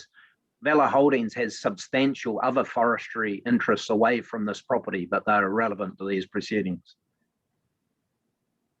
And just getting back to the IHS under the current variation, if we went back to the operative plan, this would not have any impact on you under the operative plan. I think the IHS has been, again, we're not specialists in this. I think the IHS has been expanded from 2 kilometres to 2.5. 2.5. If it was 2 kilometres, I don't think it comes, well, it must be 400 and something metres away from us, because we're only just sneaking in at the 2.5 kilometre semicircle for the IHS. So thank you. We're not impacted by the current zoning, is my understanding. Yes. Thank you. Mr. Fulton. Yes, Mr. Burgess. I say the key to what you're saying is this trig height, isn't it, more than your tree heights, because you can be affected by the tree heights. But the trig height is the issue that I would pick up most from your submission is the key factor in this, and saying it doesn't comply with the trig height. Well, Is that right? I'm just pointing out that a trig is 2 meters high. So at the bottom of the trig, that is 12 meters higher. That land is 12 meters higher than the 45 meter from the aerodrome level that's been stipulated in this IHS. So our land is 12 meters higher than the 45 meter limit. I'm making that point for what it's worth to you. Okay, no, that's helpful. We may come back to that with the council shortly. Okay, thank you. And sorry, just to clarify, so the trees are another, because they're lower than the trig, but they're about 25 meters high. I'm estimating they're another 10 to 15 meters higher than the bottom of the trig. So we're encroaching up to 25 to 27 meters above the 45 meter limit. Okay, thank you. Thank you, Mr. Burgess. Thanks. Thanks, Mr. Fulton. Mr. Kearney? Yes, thanks, Mr. Burgess. How far are your trees from the airport, from the aerodrome? It must be the extent of that IHS, so 2.5 kilometres. I don't know exactly, but it must be within 2.5 kilometres to the centre of the airfield, I would imagine. Okay, thank you. Thank you, Mr. Chair. I've just got one question, and it's not relating to the substance of the submission, but am I right in thinking that the Vela Holdings property isn't the property that encompasses Pencarrow Stud that's owned by Sir Peter? This is the property that was previously owned by Mr. Philip Vela, the late Philip Vela. Am I right in understanding that, just by way of context? Correct. Pencarrow Stud is out Tamahiri, so this is obviously to Kowhai. But it's not connected. The ownership of this is no. Not Sir Peter's. It's the late Philip Vela's estate, as I understand it. Correct. Sir Peter Thank Vela you. and Philip Vela were brothers, but not connected. Yeah, no, I'm aware. That's why I asked the question. I just wanted to understand that. All right. Thank you very much indeed. That's very clear and very helpful. And apologies for nearly missing you out of the schedule and the order that you were written down for. That's my error. No problem. Thank you. Mr. Lang, I just wanted to wonder whether your time frame is pressing, because we've sort of gone a little bit beyond morning tea time. Are you happy that we take a 15-minute break and then resume with you? Yes, or would you like? We're happy to take the break, Mr. Chairman. All right, thank you very much. Well, we'll adjourn now until 11:15, but please don't log off anybody. Just turn your videos off and sound down as needed. Thank you. Sorry, I was just attending to a bit of housekeeping in the background. So we'll resume, thanks. And Mr. Lang, third time lucky. Yes, thank you, Mr. Chairman. And no, we're all here. I'm here myself, and I have with me Mr. Roger Ranby and Lynette Watson, who are the witnesses who presented a joint statement of evidence for the Ranby family interests. Yes. And I know you will have read the original submissions that were made on behalf of SW Ranby and for Mr. R. Ranby. And I haven't filed any legal submissions. There are only two brief points that I'd like to make, if I can be given a chance to do that after the summaries are presented by Roger and Lynette. And what I'd intended to do is just ask them to read a brief summary each of the position that the Ranby family takes on the airfield provisions, and then just make a couple of very brief legal points myself. Is that acceptable, Mr. Chairman? Yes, that's fine. Thank you. And welcome, Mr. Ranby and Ms. Watson. Just when you're ready, please. And just one further thing before that starts, Mr. Chairman, on I think it was Thursday last week, I realised there may not have been any plan showing the location of the Ranby family property, and I lodged that last Thursday, and that will be available somewhere in your bundle of materials. Yes, thank you very much. And so, Lynette, would you like to just read your brief summary? Good morning, panel. My name is, fellow said, I'm Lynette Watson, and I'm Stanley William Ranby's daughter. I'm raising extra evidence, additional evidence in support of the plan objectives to the development of the airfield, and that the Ranby farm is directly affected both environmentally and detrimental effect for future development plans, in that it's directly under the flight path of the OLS. The following additional evidence that I'd like to provide is the Ranby family property is located one property removed from the eastern end of the runway. It's separated from the one runway by the Gattenbury property. The Ranby property is located at 593 Te Kowhai Road, and as you can see when you will see the map, it runs right through to the Lima Road, or State Highway 10 as it is now known, and the Gattenbury property is at 621 Te Kowhai Road. The submission made by myself on behalf of my belated father opposes all objectives, policies and rules for the Te Kowhai Airpark. It also opposes the OLS provisions for the proposed district plan, seeking retention of the OLS provisions in the operative district plan. These essential positions are taken on behalf of SW Ranby remain unchanged. My father, when he was alive, had actually gone through with Phil on this very item because he could see the potential danger in the operation of development of further of the airpark. If the Commissioner chooses to include the objective, policies, zoning and rules for the airpark, the objectives and policies should not support anything other than a small scale, local and largely non-commercial airfield. It has generally been in the past and at present. If the objectives, policies and zoning provide for the airfield, they should include tighter restrictions on the numbers of flights done to weekly basis rather than annual basis, which is pretty well meaningless because you could have planes coming in 10 a day during the Easter and during the holidays and nothing during other periods of time, which will have an adverse effect on the development of any potential subdivision or anything on the land. Any confirmed rules for the airpark should include light restrictions limiting the hours of takeoff and landing to occur within daylight hours only.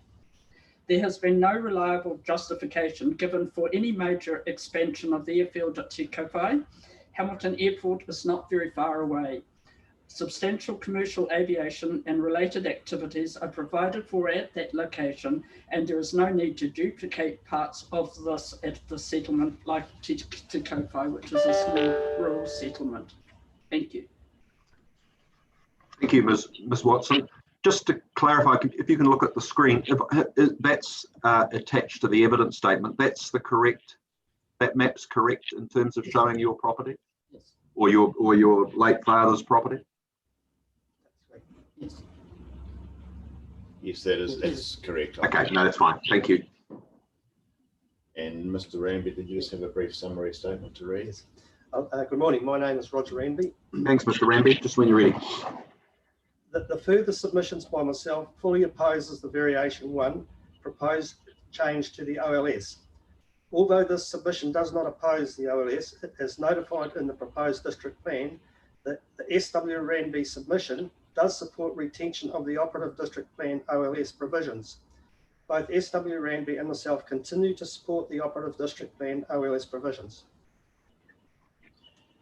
And just a couple of brief points that I would like to add on legal and planning issues, Mr. Chairman. Firstly, there's no support for an enlarged or more active airfield in any of the superior planning instruments or strategic planning documents.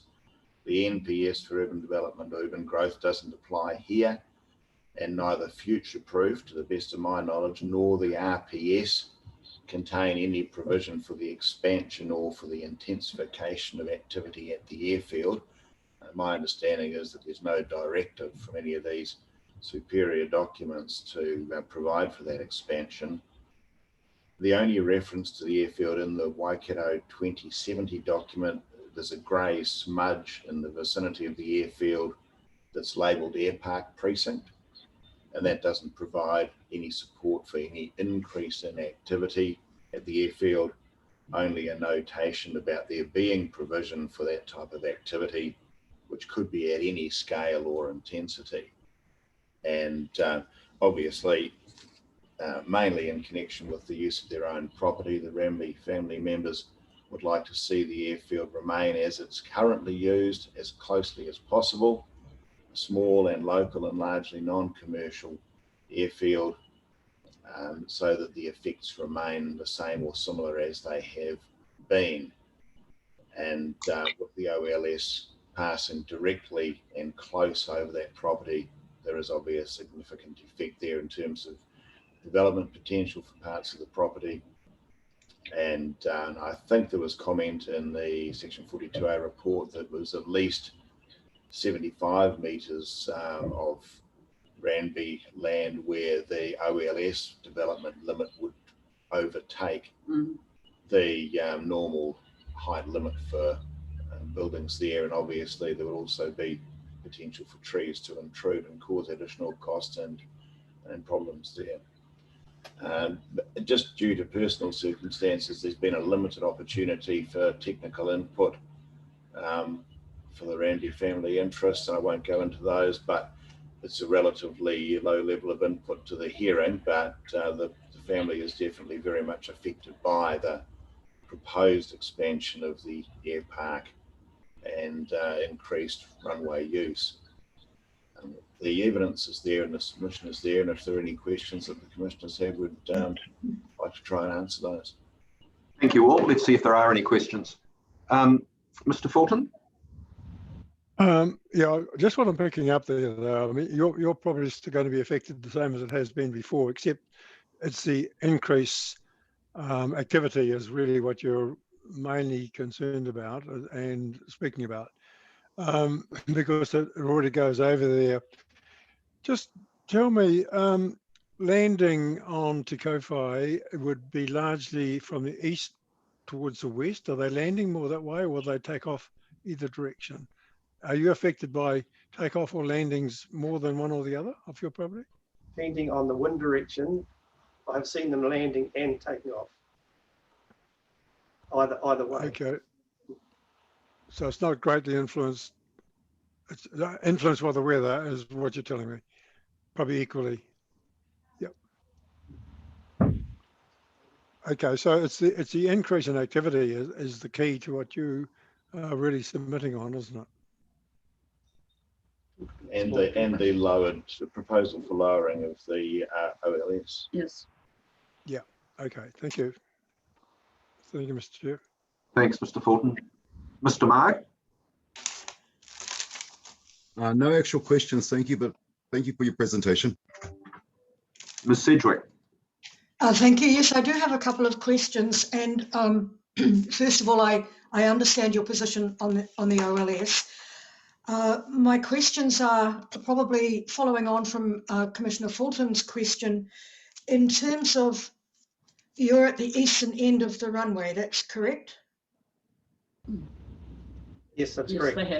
So if the prevailing wind is a southwesterly, which I understand it is on that airfield, and the predominant takeoff is runway 23, then you would have the effect on your property of takeoff noise, and planes would also land over your property, but of course they'd be in a glide landing at that point, so it would be the takeoff noise that you would be hearing.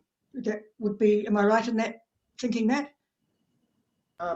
Yes, like I've seen, we've observed them taking off and landing.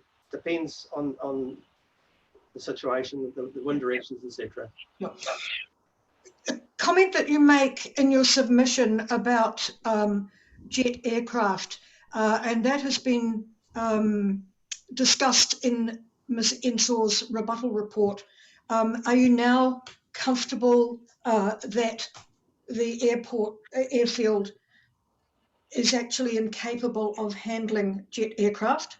Never mind about the OLS, it actually relates to the runway size.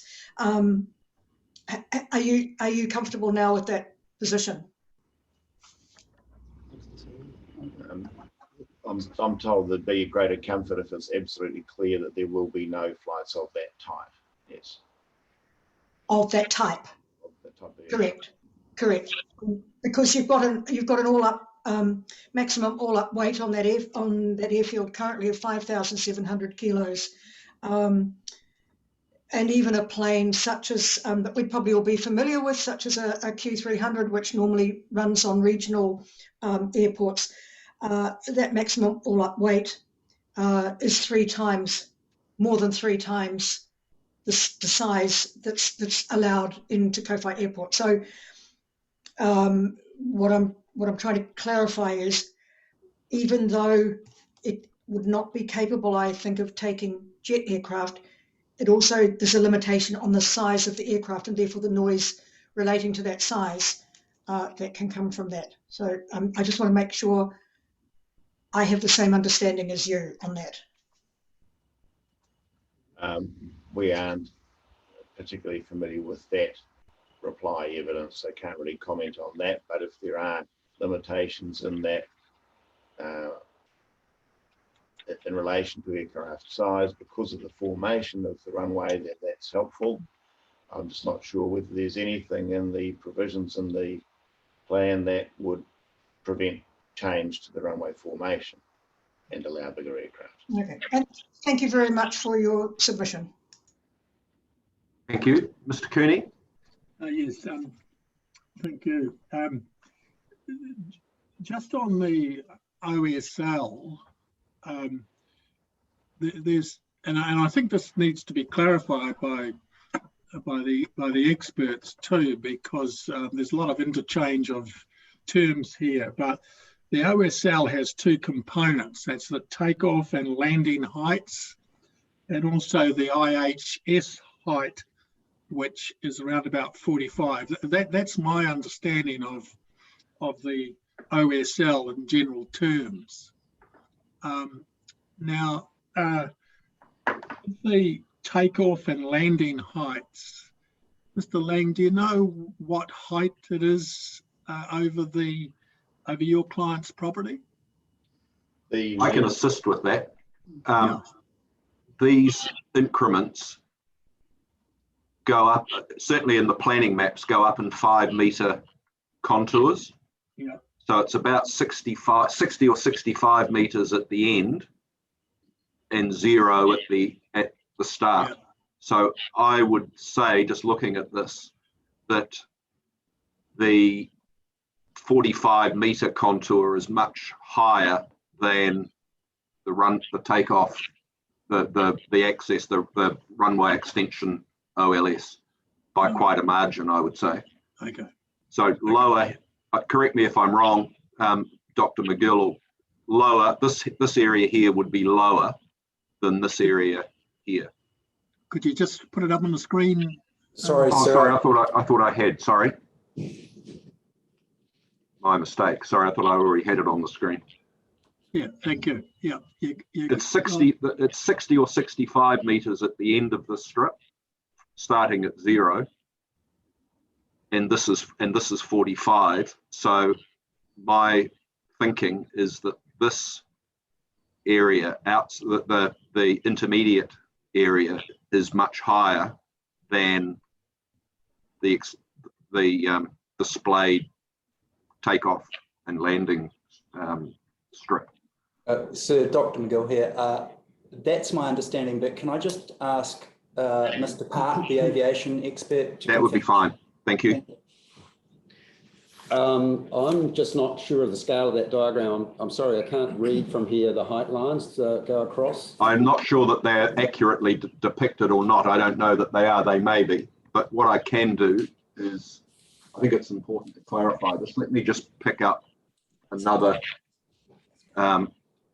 document. Just bear with me for one moment. It will certainly increase in height from the western side of the property marked out in the lighter green colour with Ranby on it, to the eastern side. There'll be an increase above that. My understanding is that the Ranby property in that area is approximately the same level as the end of the runway. Yes. So it depends entirely on how far away the property is from the end of the runway. God, exactly. There's, maybe if we, can you see that? Yes, except I can't see exactly where Just trying to blow it up a little bit.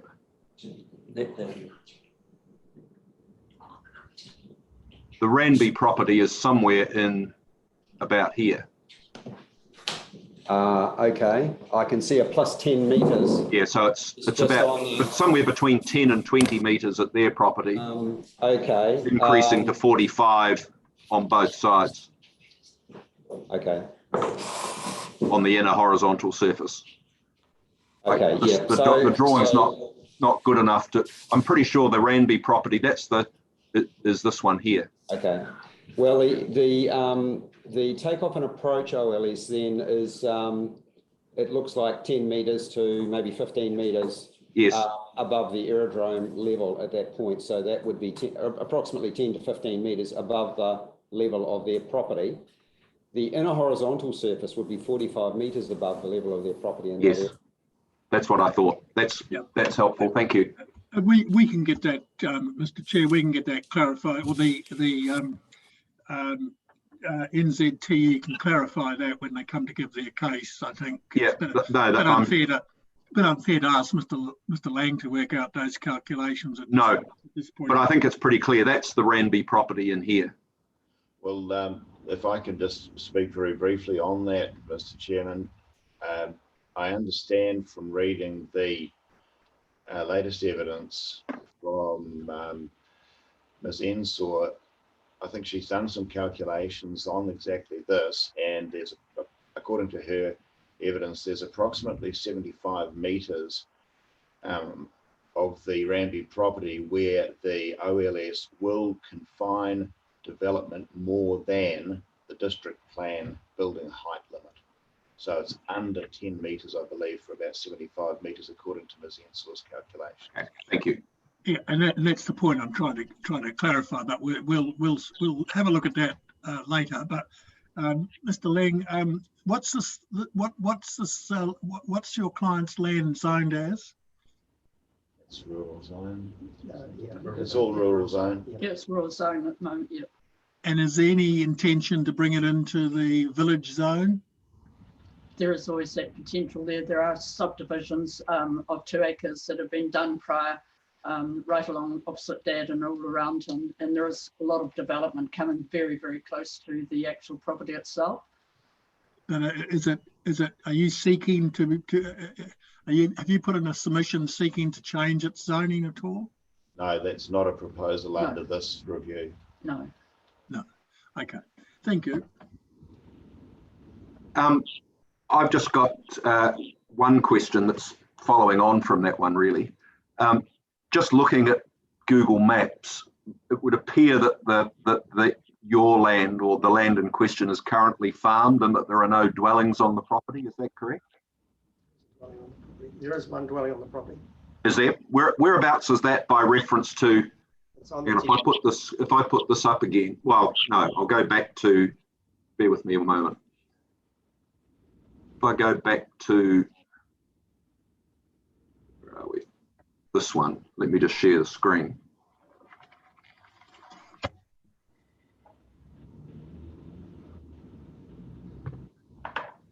Can you see that screen? Yes, yep. It's off. Just roughly speaking, where's the dwelling? There's a line coming it's on the Takeoff road. Yes. Yeah, go just there's the Slightly to the right. Slightly to the right. In here. Yeah, in there. About a little bit further back. Yeah. So, I see it. Yeah, I can see it on the. I can see it on the map. Is that at 6? Is that 611? No. 593. 593. The Gattenby property next door is the 621. Okay. Oh, I see. Okay, I see it now. It's right. It's up here, isn't it? Right on the, almost on the corner. Yes. Okay. Thank you very much. No, that's helpful. Thank you very much for your submission, and sorry that it's taken a wee while to get to you, and sorry for the 2 false starts as well. No problem. Thanks for the opportunity, Mr. Chairman. Thank you. Thank you. Our next submitters are Mr. and Mrs. McBride, noting that they're also representing a number of other landowners in the general area. Sorry. Okay. Thank you very much, Mr. Chair and fellow commissioners. My wife and I represent the interests, our own interests in this presentation. Them specifically being 213 Collie Road, 220 Collie Road, 246 Collie Road, 234 Collie Road, and 252 Collie Road. They are separate entities, legal entities. And we also represent the interests of much of the community of the West. And if you can put that slide up, the west of Te Kowhai. And I just point out historically the area used to be called Te Kowhai West. And so in this presentation, I will allude to the Westies as the collective group that we are here representing. And that's roughly outlined by the amoebic looking thing on the Google Earth map, with the representation of the OLS, the historical or the operative OLS is on the my right hand side, which is the blue check, and the proposed new OLS on the left. Yes. So while the residents of Central Woolwich Road do not quite qualify to be Westies per se, they're affected parties in the potential impacts of the proposed plan change, and they share our concerns. And I'll make the point that should COVID not interrupted this, we could perhaps have had 30 or 40 people from the West sitting in the chambers today to share their concerns. However, some have appeared, like Mr. and Mrs. Stock, because they feel so strongly about this matter. 10 families from the West have attached their signatures to our original submission. Others have added their weight as the impacts of this proposal have become apparent. Thus, as I said, thus today, I'll refer to our collective as Westies. My family settled on this land in 1933. 5 generations of McBrides have lived in the house on 213 Collie Road. We have named this place Kurinya, which is Aboriginal for a place of enjoyment. Extended family returned to this place because of its particular features and tranquility, and for recreation. It is our te ranga waiwai. For Diane and I, is also our business and our passion, with tens of thousands of trees planted over 40 years, some 18 lakes created to enhance the landscape and biodiversity values, and about 6 hectares of ancient native forest and wetland, which we have spent 36 years revitalising. In it, we've noted 58 species of birds on our land, including some endangered species which nest there, and also bats, short-tailed bats. We've also designed and built our own sustainable home, which was award-winning in the national, in the Sustainable Business Network venue. In 2000, Diane and I were recorded the New Zealand Green Ribbon Award for Leadership in Sustainable Agriculture. I also hold the New Zealand Order of Merit for the service to the environment and agriculture, and I'm a Winston Churchill Fellow, a Link Scholar, and served on 2 ministerial task forces and done a number of overseas research scholarships. And that's just a truncated or abbreviated version of that. So we are obviously committed very much to the environment, and we're also community orientated to a great extent. We are not anti-aviation. In fact, we've gone to overseas air shows. And at one point in the late 70s, I held a security clearance for Ohaki Air Force Base due to a regular presence there. While our fellow Westies may not share Diane Mai's long association with the land, they share the passion for living in this secluded enclave. This is between the Woolwich Road Hills, the Waipa River, and the Hakamata Ranges. Such is the Westies' enthusiasm to live in this relatively secluded valley that the Collie Road community recently held its 46th consecutive annual street party, where lifestylers and farmers celebrate our special place. To us, the potential noise intrusion up to 15,000 aircraft each year is spectacularly unwelcome. So the relief we are seeking is the withdrawal of the Te Kowhai Airpark plan and the whole OLS variation 1 in the proposed district plan. We have had considerable dialogue with other parties such as Mr. Metcalf and representatives of the family of Stead, Sam Davis, Ranby, Ken Anderson. These people appear to show similar concerns. We have also had many conversations with villages, past and potential OLS recipients under the bow tie, as Ms. Ensor's referred to it, or the OLS.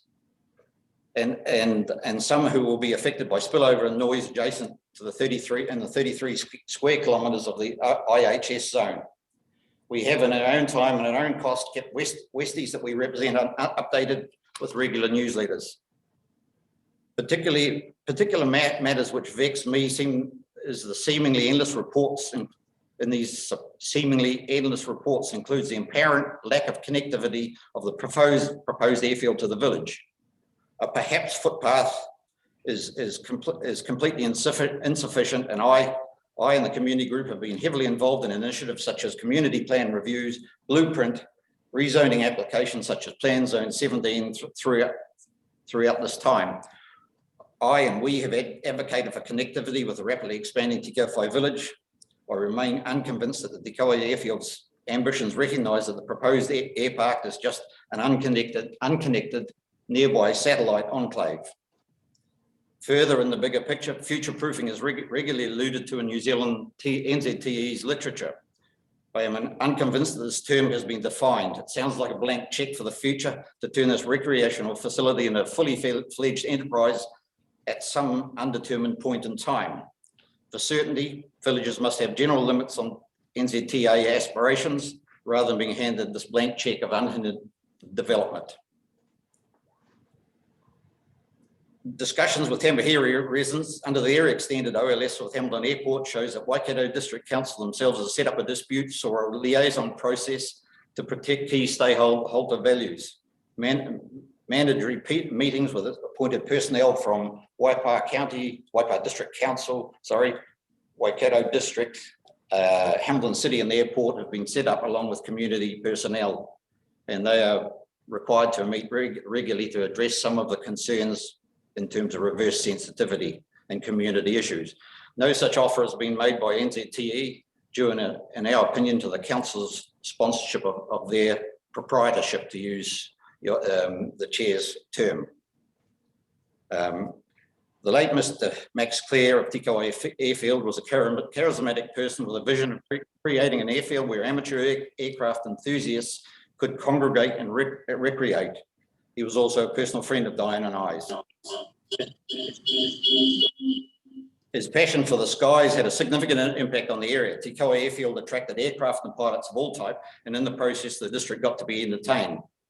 Some objected, but Max went to considerable lengths to modify his microlight to mitigate the effects of his fun, including engine modifications and propeller modifications. He demanded that all pilots, that they did not upset the Takeoff community to the point of refusing to let flying be undertaken before 9 a.m. on a Sunday morning in deference to churchgoers. Contrasting, we were disappointed to observe repetitive circuits by training helicopter back on Armistice Day in November 2018, beginning at 7:45 a.m. on a Sunday morning. The noise from the repetitive pitch change of the rotors was particularly invasive in the west. Max's enthusiasm and vision to adapt this property to an airpark received considerable support from the elected officials of council. This airpark concept was based on a mum and pop airfield run for the benefit of amateur aircraft enthusiasts. This us Westies could live with. Council's application to include its Takeoff Airfield activities in the proposed plan has appeared to have screwed the scrum in that the NZTE's application is on a scale and intensity never envisaged previously and has the appearance of having the full weight of council behind it, basically by political support and decision.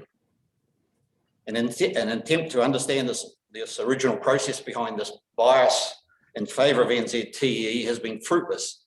A request for the minutes regarding the decision to include the NZTE's proposal in the proposed plan were responded to by council that there is no such documents in existence. We point out that the Local Government Act section 82 principles of consultation state that a person who presents views to the local authority should have access to a clear record or description of relevant decisions made by a local authority and explanatory matters relating to the decisions, which may include, for example, reports relating to the manner that were considered before the decision was made. This defies legal requirements for local government acts and has not happened in this case. We have been unable to understand the rationale for Takeoff Airfield's inclusion in the proposed plan. Further, in attempting to gain clarity about this process, Ms. Ensor stated that NZTE's representative assisted, and that's her words, council to write the section of the proposed plan. There is no report or explanation as to how this all came about. To us, council's decision to effectively become the sponsor of NZTE private aviation business dreams lacks transparency. It also disadvantages one part of the community in favour of another. This process behind this process to us perhaps ends up being in the hands of some correspondence by us to the local government commissioner to try and understand whether council has met its legal obligations. We will now turn to the specific matters of concern to the Westies. Firstly, local consultation. Again, the Local Government Act, Section 82, principles state that consultation that its local authority undertakes in relation to any decision or other matter must be undertaken subject to subsections 3 to 5 in accordance with the following principles which are listed. Such stipulated consultation and plan development requires a commitment to communicate effectively with a large community of individuals and groups with different values and concerns and take on feedback. The earliest of a very short list of direct correspondence from NZTE states, you have been identified as a stakeholder with a potential interest in these changes because your property is beneath or in close proximity to the OLS footprint. The purpose of this letter is to initiate consultation with regards to the proposed change in OLS. The owners of the aerodrome will also be contacting landowners individually as a means of follow-up consultation. So the implications of that, not only will council will be doing follow-up one-on-one consultation, but also NZTE. While our definition of an individual contact may differ from NZTE's, it is not unrealistic to expect meaningful face-to-face interaction. A poll of those Westie families over the weekend has shown not one owner approached, which is about 75% of the list, has had any direct on-site consultation from council or NZTE in the last 2.5 years. Some have had a vague recollection of correspondence from council, particularly newer residents settling here as a result of ownership changes. And I point out that of the 15 directly affected parties under the OLS, 5 of them have had change of ownership and therefore seem to have not had any contact with on this matter from council or NZTE. Mr. and Mrs. Stock are present today, and Mr. Stock made the comment that it's funny how council can find us with the rates notice, but nobody can find us when it comes to discussion about the effects of the OLS on their own property. One family, as of last Thursday, had no idea that a limber encumbrance was potentially heading that way. Some, like Mr. Maxwell and Ms. Fowler, who will speak subsequently, have gone from offering supporting signatures to our original submission to become active opponents of the OLS. Waikato District have not consulted adequately. Council, as the lead agency in the plan, has, to our knowledge, not visited directly with any of the 16 unwilling OLS recipients to the west. They appear to have relegated this to NZTE, who have displayed arrogance and complacency. In the Section 32 reports, evidence of consultation appendix 24/7, NZTE have published a table of parties they have consulted with, brackets, letter dropped. We can state that evidence is flawed. A visual check of the itemised rapid numbers from NZTE's table on Moorich Road properties is incomparable with NZTE's listed 6 addresses. And as an explanation of that, 4 appear to be correct. 2 properties are not even shown on that table as being corresponded with in the letter dropped, and 2 other street addresses in that list do not appear to exist. Similarly, Collie Road is the same. Of the 10 properties shown by NZTE's table, 2 properties have been ignored completely, and 1 address on the list appears to do not exist. Included in this supposed consultation table are Karinya or Us's 5 separate properties. It is duplicitous of NZTA to state they've corresponded with the other 4 properties that we own. We can categorically state they have not addressed any direct or indirect dialogue to those separate legal entities. The only correspondence, a couple of pro forma general letters, have been specifically addressed to the occupants of 220 Collie Road. Ken Anderson, under the Eastern OLS proposal, noted that around 2018, the Te Kowhai Airfield undertook to have a one-on-one meeting with all potentially affected landowners. As of yesterday, this has not happened for him either. Te Kowhai Community Group, of which I am a member, arranged a general district-wide public meeting to allow residents to understand the implications of the proposed plan in regard to airfield. I believe this was immediately prior to the close of further submissions. The chair was instructed to undertake a letter drop to all residents, inviting them to attend. This he failed to do, and the result was a very poor turnout. I might also add it resulted in his departure from the chair. Those who came to that meeting, initiated by the community group to learn, were subject to an extremely complex aviation-focused rendition of why huge extensions in the scope and intensity of Te Kowhai Airfield was going to be great for the district. Many people left confused. It was not consultation to be classed as consultation. It needed to be de-jargonized, demystified, and de-polysyllabalized. We at the West therefore consider that adequate consultation has not occurred, and to that end requested that variation 1 OLS extensions in particular be withdrawn from the proposed plan. Other related aviation effects. Our collective Westie land has been subject to negative effects and intrusion from other aerial activities on a regular basis, one from a commuter type helicopter hangar on a nearby rural property, and another from a local business and agriculture. Easy and congenial agreement has been reached with those local helicopters operators to avoid direct overflight of ours and other homes. The Waikato Balloon Association has 2 properties in Te Kowhai West registered as sensitive flying zones, including ours, prompted by a number of incidents involving, thanks Fletcher, the next slide, including injuries to animals and damaged fences on a number of occasions. Diane and I have one aircraft departing Te Kowhai Airfield crash on in a near-deadly incident on what is our property. As shown, the cumulative effects of aviation's general intrusion is not tolerated in the area. An increase to 15,000 aircraft movements by NZTE per annum on top of this other aviation-related traffic will increase risk and decrease our amenity values. Compared to the balloons and the Westie-based helicopters, no such accommodation to respecting our collective living spaces has been offered or reached by NZTA.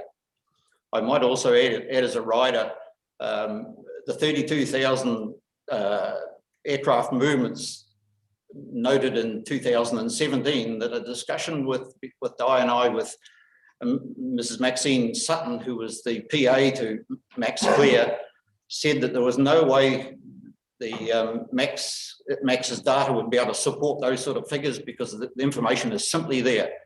So it seems to me that the use of some of these figures are duplicitous. So we at the West therefore reconsider that adequate consultation has not been occurred, and ask this both Te Kowhai Airpark and variation 1 be withdrawn from the district plan. So I now wish to turn briefly to breaches of existing rules from Te Kowhai Airfield. It can be shown on a number of occasions that takeoffs and landings to the west have been in breach of CAA rules for amateur aircraft. This can be illustrated by the hated 6-minute Cessna, as Westies call it. And I might note that in the course of the time I've been sitting in chamber, this dreaded 6-minute Cessna at 10 flights per hour could have been over the top of our houses flying low for some 30 times while we've been sitting here. The Cessna, over the last year, that pilot has spent many days doing significant and endless repetition 6-minute flights at very low heights. Noise intrusion has been significant at many homes, especially for those on the Woolwich Road Bridge. 255 Woolwich Road stated that on occasion she thought that aeroplane was going to fly through her lounge. For us at 213 220 Collier Road, the 6-minute Cessna pilot undertook simulated engine failures on a regular basis. Departing west, just clearing Woolwich Road in our hills at 54 to 63 metres above sea level, then cutting all engine power to drift and descend some 900 linear metres across our land to power up at a very low level over the top of our house. This has been horribly intrusive, noise-wise, and fosters an instinctive reaction about whether to grab for the first aid kit. We eventually resorted to attempting to clarify the legal position with CAA in regard to breaches of the amateur aircraft ceiling height and noise by the 6-minute Cessna. Prolonged correspondence was of little help in this intrusive noise pollution. Eventually, CAA stated that noise was of little interest to them. Aircraft safety was their focus. Copies of that correspondence can be presented.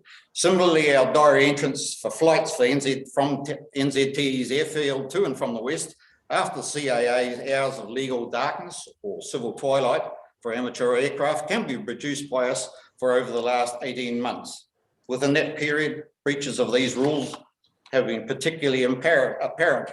In one case, observable only as an aircraft silhouette with full landing lights as it head home. I can quote specific instances, specific times, but in the interest of time, I won't. We note that in terms of these breaches, that during level 4 lockdown, a helicopter departed specifically on, where's the date? It's sophisticated 10th of April 2020 from Takeoff airfield, flew over our place and about an hour later returned. It could be observed loitering in the sky to the southwest at a considerable height, and then it returned to base. Civil aviation advises that under lockdown rules, maintenance flights could be approved on a case-by-case basis, and that such flights should have been authorised by CAA during level 4. We could not establish whether this was an authorised flight. This sort of potentially unauthorised behaviour shows that NZTE cannot control its air traffic or just ignores the rules when it suits them. CAA suggested to us that council should deal with the associated nuisance for unwanted noise. However, council's website specifically states that noise control measures will not be taken unless the event is currently happening. With an aircraft, the offender has possibly long gone before we've reached the phone. Further, once an aircraft goes wheels up, noise pollution is no longer a matter for the RMA and councils, it is a CAA function. CAA have demonstrated they have little interest in noise issue.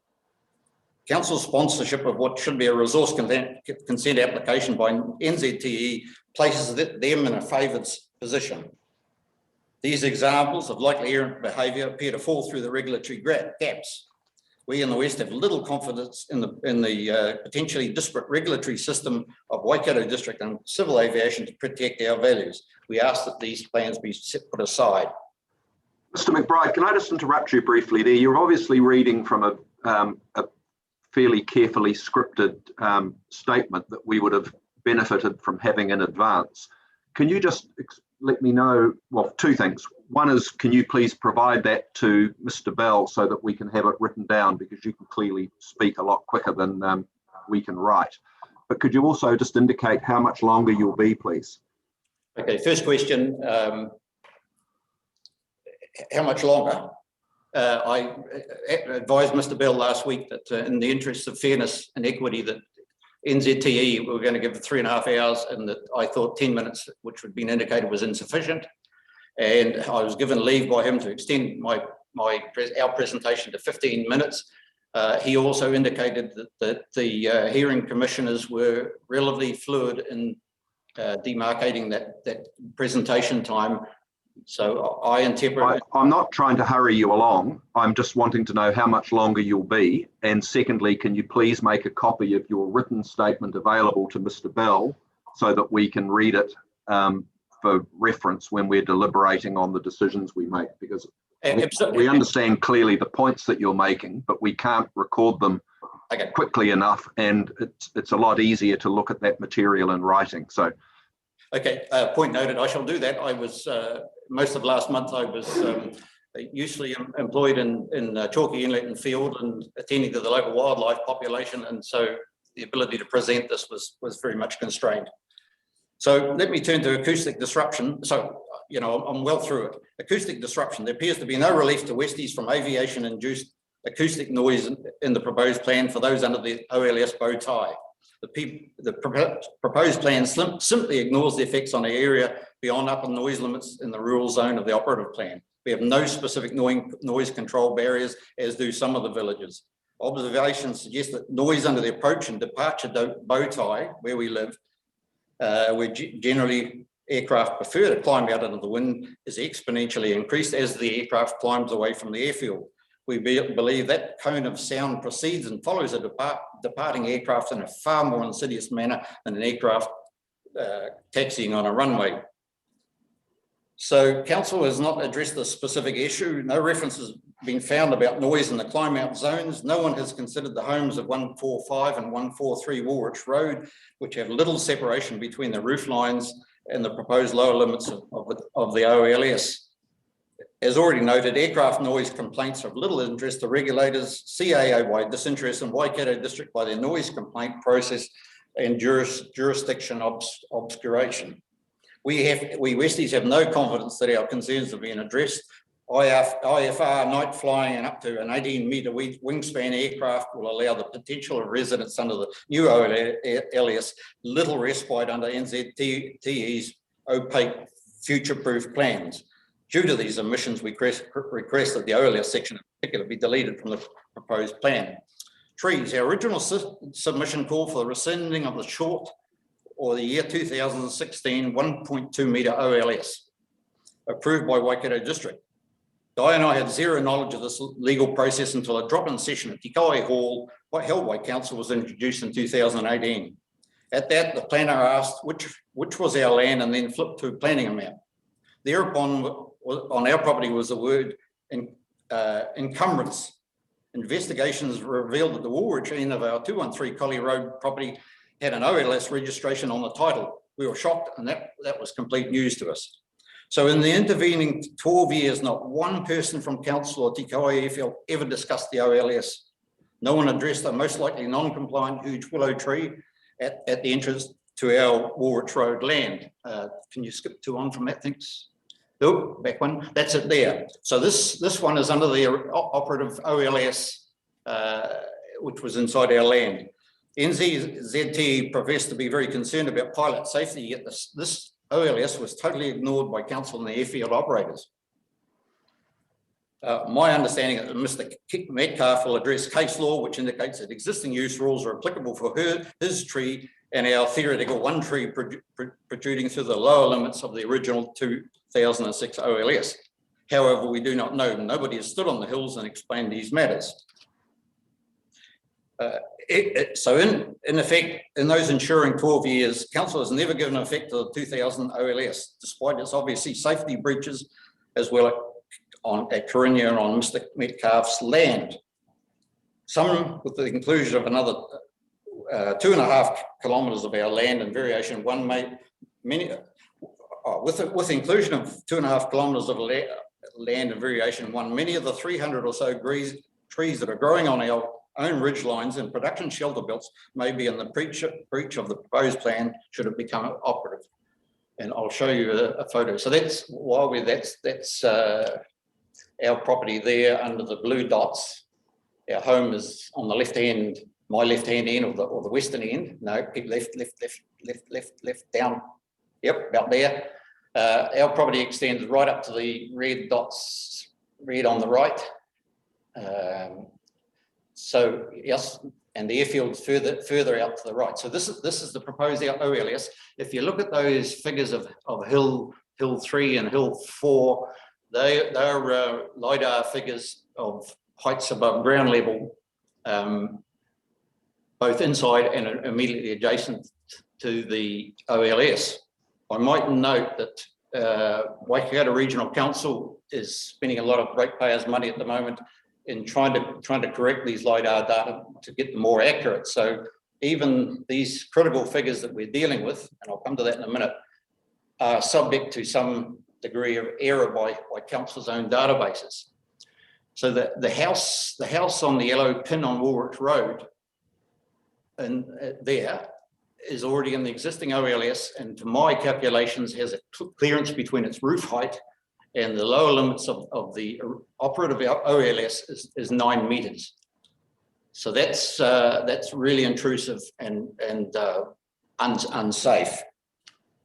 So what I would say is we've been left entirely to our own devices to interpret complicated and inherently accurate land elevation data. We suggested the systemic failure to consult meaningfully, that variation 1 be withdrawn. So safety, all tree removal appears to be, on our place, appears to be predicated on pilot safety. As an example, on Hill 4, right in the middle of the OLS, you can shift the cursor there, Fletcher, down Hill 4. Thank you. Motoriki datum height is 54.9 metres, assuming it's accurate. Trees planted by ourselves for timber, sediment and erosion control, bird fodder, bee fodder, carbon credits and amenity values are approximately 13.1 metres in height above ground at Hill 4. This, to our calculations, gives us a total height of 69 metres above sea level. Adding Te Kowhai Airfield's datum height to this gives, and calculating the glide path at 1,630 linear metres from the western approach to the airfield, gives a total surface above our hills at 65.95 metres, give or take. These, according to our calculations, the existing trees are taller than the proposed OLS by just over 3 metres. And this is very similar to Mr. Burgess's contributions for Vela Holdings. Other hill waypoints have similar consequences. I have debated these specific numbers with Ms. Ensor of Waikato Council and offered them to Waikato Civil Aviation for review. So far, nobody has rebutted them. Remarkably, the England family at 153 Woolwich Road, which is the yellow pin, have a tall 3-storied home at about, and I've given you those figures, that they have a calculation of about 9 metres under the existing plan. CAA claimed to insist on a safety buffer. I would suggest that the intention of the council proposed OLS bow tie of ensuring safety of pilots, that as a principle, it is completely flawed. In-depth discussion in the last week with Ms. Ensor revealed an option for our own trees. Cut them down, or we, the owner of the hills, can retrospectively apply to Waikato District for a notified resource consent to allow our trees to push through the proposed bow tie. This process would have unknown odds as to whether we would be successful, and NZTE would have to approve it. Further, Ms. Ensor stated that where it gets really problematical, and I'm directly quoting her, is where CAA get involved. CAA's own OLS may or may not be compatible with Waikato District's proposed OLS. Council could approve existing use rights, should they exist, only to find that CAA's overlay is different. In this recent discussions with CAA about these actual bow tie calculations of mine, they also refer to in section 122 of the advisory OLS about aircraft performance requirements applicable to takeoff and climb, which requires all aircraft to clear all obstacles by a minimum specified margin. It's a new word to us as of last week, minimum specified margin. Ms. Ensor was unaware of what a minimum specified margin is last week. Where is the data about these? Why do websites Westies such as the Ingalls and Stratford's family have no idea about minimum specified margins between their roof lines of their homes and the lower, or as the CAA calls it, the takeoff climb surfaces? So we Westies face potential competing jurisdictions, different regulators, and demonstrable total historic indifference to giving effect to the original OLS. Council has failed in its duty to address these safety issues, and we request that variation 1 OLS be set aside. How many more pages have you got to go, Mr. McBride? I'm just about to hit the summary. Very good. Some real and tangible negative effects are evident should variation 1 be ratified. The consultation process has been exceedingly poor. We considered council has abrogated its responsibilities to consult effectively. 2 general drop-in sessions and 2 mail pro forma letters to maybe most residents on an extremely complicated matter is wholly insufficient. This is compounded by the deluge of technical material and amendments to the plan. No one in the key stakeholders, the WDC or the proprietors, nor CAA have stood in our doorway at Karinya and entered into discussion. No one, as far as we know, has stood on Woolwich Road, where technical minimum safety margins seem to apply, presumably since 2006. Not one person has stood on our hills beside our now endangered trees and evaluated safety and noise impacts. So far, I'm unaware of any of the other unwilling recipients of the proposed OLS in the West having received house or personal visits nor meaningful consultation. We understand that the hearing commissioners were giving a site orientation at Kowhai Airfield along with a luncheon. In the interests of balance and understanding, the Westies extend that invitation to the commissioners to stand on the Woolwich Road Ridge or Diamond hilltops and experience the noise of activity from Kowhai Airfield. For these, we would request NZTE supply aeroplanes such as a multi-cylinder Yak, a microlight, and yes, the 6-minute Cessna. We would ask that the pilots fly as close to the lower limit of the new proposed 1 in 40 bow tie if they can avoid any trees doing repeated circuits. This will allow a reality check for decision makers and a trial of the trail of desk-based experts as to the significant and real impacts of those in the climb out zone. Sorry, Mr. McBride, let me interrupt you there. Did you say that you believe that the commissioners had been hosted by NZTE to a luncheon? We were advised that by Mr. Councillor Noel Smith at... Well, let me just put your mind at rest. That's completely not the case. We've had no contact whatsoever with NZTE or any other submitter. We made a site visit on our own volition to the Takeoff airport itself. We made no contact with any representative of NZTE. We have had no contact with NZTE and don't propose to have any contact with NZTE. So you've been misinformed. Absolutely, and that was a public statement by our local councillor. So I take it on board what you say. However, extending that invitation for you to do a similar reality check on our hill and our ridge lines would be most welcome. We see council in all this as having screwed the scrum. We see lack of transparency in the political support for this plan. We see variation, one suffering from an indifference to historical enforcement or giving an effect to the operative OLS, and in the future, different regulatory overlays between CAA and council with different standards, administration and enforcement pathways.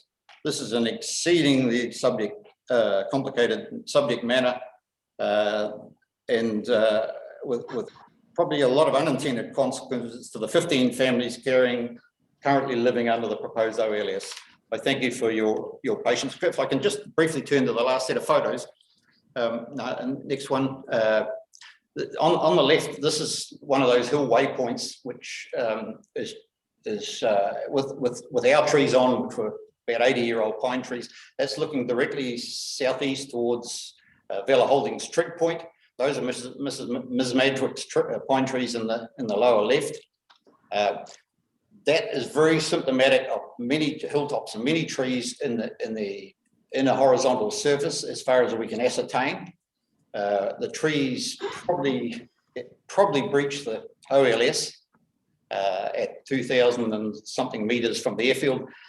The hill, one photo on the right shows you the tail end of a foggy day last Friday when the sun was just starting to break through. It conjures up visions of pilots flying in poor weather conditions, instrument landing or nighttime, where there is a number of trees and hilltops which are potentially penetrating the OLS. This indicates that safety concerns have been marginalised throughout this discussion. Thank you very much. Thank you, Mr. McBride. Let's see if there's any questions for you. Let's start with you, Mr. Fulton, this time, please. No, thank you, Mr. McBride, for your presentation. I think really a huge amount of your presentation has been on the process, and we are not able to indicate that we're familiar with the process that took place. But thank you for your presentation. I think we just accept it as you've presented it. We look forward to your written work. Thank you. Thanks, Mr. Fulton. Ms. Sedgwick? Just a very brief question of clarification. Would it be your understanding, Mr. McBride and co, or your impression that aircraft will need to fly at the lowest level of the OLS in order to undertake takeoff or landing? Or is that OLS a notional area below, clearly below which they cannot fly, but above which they can fly at their own volition? That is correct. It is the lower limit of the proposed OLS, but inherent on that, it should have a safety margin between that lower limit and the Woolwich Road house or our trees, which aren't there. So if there's a student pilot, heaven forbid, or poor weather conditions, there is a risk of someone doing perhaps instrument landing, attempting to come down that theoretical glide path, that they could hit one of the many trees that or hills that appear to be penetrating that theoretical safe zone. Thank you for that. And I just would like to also endorse the chair's conversation that you have been fed some false information. Thank you. Thank you, Mr. Maher. Yeah, kia ora, Graham. Thanks for the presentation and look forward to seeing it in writing in due course. And I would have to agree, yes, Noel it's not quite correct, but in your invite equally, we'd have to respectfully decline, and the microlight thing I wouldn't be keen on. But are you able to clarify the difference in your mind, because of the detail you've provided around the operative district plan rules versus why I guess you're wanting variation 1 removed? What is the significant difference in your mind? Kowhai. One is the original OLS, which has been put on our property without our knowledge, hasn't ever been given effect. So that naturally makes us gun shy of having some more put over our property, albeit in this instance we're in boots and all. So it's just the whole scale and scope and intensity of the potential application by the proprietors just the whole intrusion on our collective lifestyle is just untenable. Does that answer the question? Yeah, I guess sort of. When you say given effect, so essentially go back to the operative district plan, you became aware that it encroached on your, I guess, property right? Would that be a fair comment? Yes. But you only became aware in the last couple of years, so there has been no issues directly in the last 10 years? I don't think that's the point. The point is if we have reasonable expectations as residents of the district that if there's going to be regulations promulgated that people will give effect to them, will honour them, will enforce them even. And the fact that it was done in a complete vacuum means that we had no recourse to any of that, and council hasn't done anything anyway. And this doesn't only apply to our one tree in this instance. Mr. Metcalf's property across the road, as I'm sure he's going to tell you in a few minutes, is far more affected than our one. Very good. Now, thanks for that, Graham. Much appreciated. Goodbye. Mr. Cooney.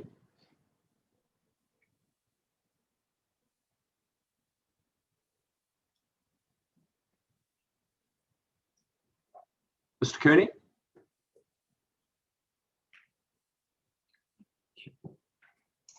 Mr. Cooney, you're having trouble with your mute button. Yeah, okay, is that better? That's a lot better, thank you. Sorry about that. How long have you lived on this property? My family came in 1933. I've lived there most of my life. Okay, thank you. The original part of the property. We've added to it, Diane and I have added to it. Thank you. No, and I don't think I have any questions, Mr. McBride. It's pretty clear from the material you've provided to us, but I would just ask again that you, pardon me, that you make those that written material available to Mr. Bell, please, so that we can have it ready access to it later on. So thank you very much. Thank you. That brings us to Ms. Fowler, please.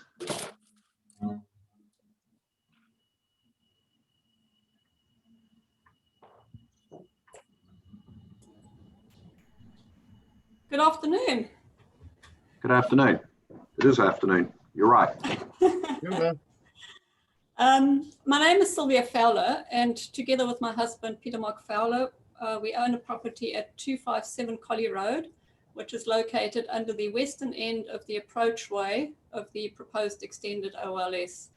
Being located under the approachway to the airfield means that we are subjected to air traffic flying directly over our house at relatively low altitude. We are opposing the proposed OLS based on the negative implications this will have on affected properties. Several properties would have a financial burden placed on them in terms of meeting compliance by having to bear the cost of either removing or controlling the heights of any trees which extend into the proposed OLS height limits. This would be an ongoing issue for the current and future property owners as trees continue to grow. Some properties located on elevated areas and or close to the airfield would have more stringent height restrictions placed on any proposed building works than what they are currently subjected to under the building regulations. This would most certainly impact the saleability and development potential of those properties. The proposed OLS would be noted on the LIM reports of affected properties, and the OLS associated restrictions and potential ongoing financial burden to meet compliance could discourage prospective property buyers. NZTE have stated that the Takeoff airfield would continue to operate as a recreational airfield, and that the purpose of extending the OLS is to improve safety to pilots when approaching and taking off from the airfield, particularly during inclement weather or during the nighttime. Is there really a need for recreational pilots to be flying in inclement weather conditions or during the night? Surely someone's chosen recreational activities should not be at the expense of other property owners and residents. The airfield would be able to continue operating as a recreational airfield just like it has done for many years without changing the current OLS.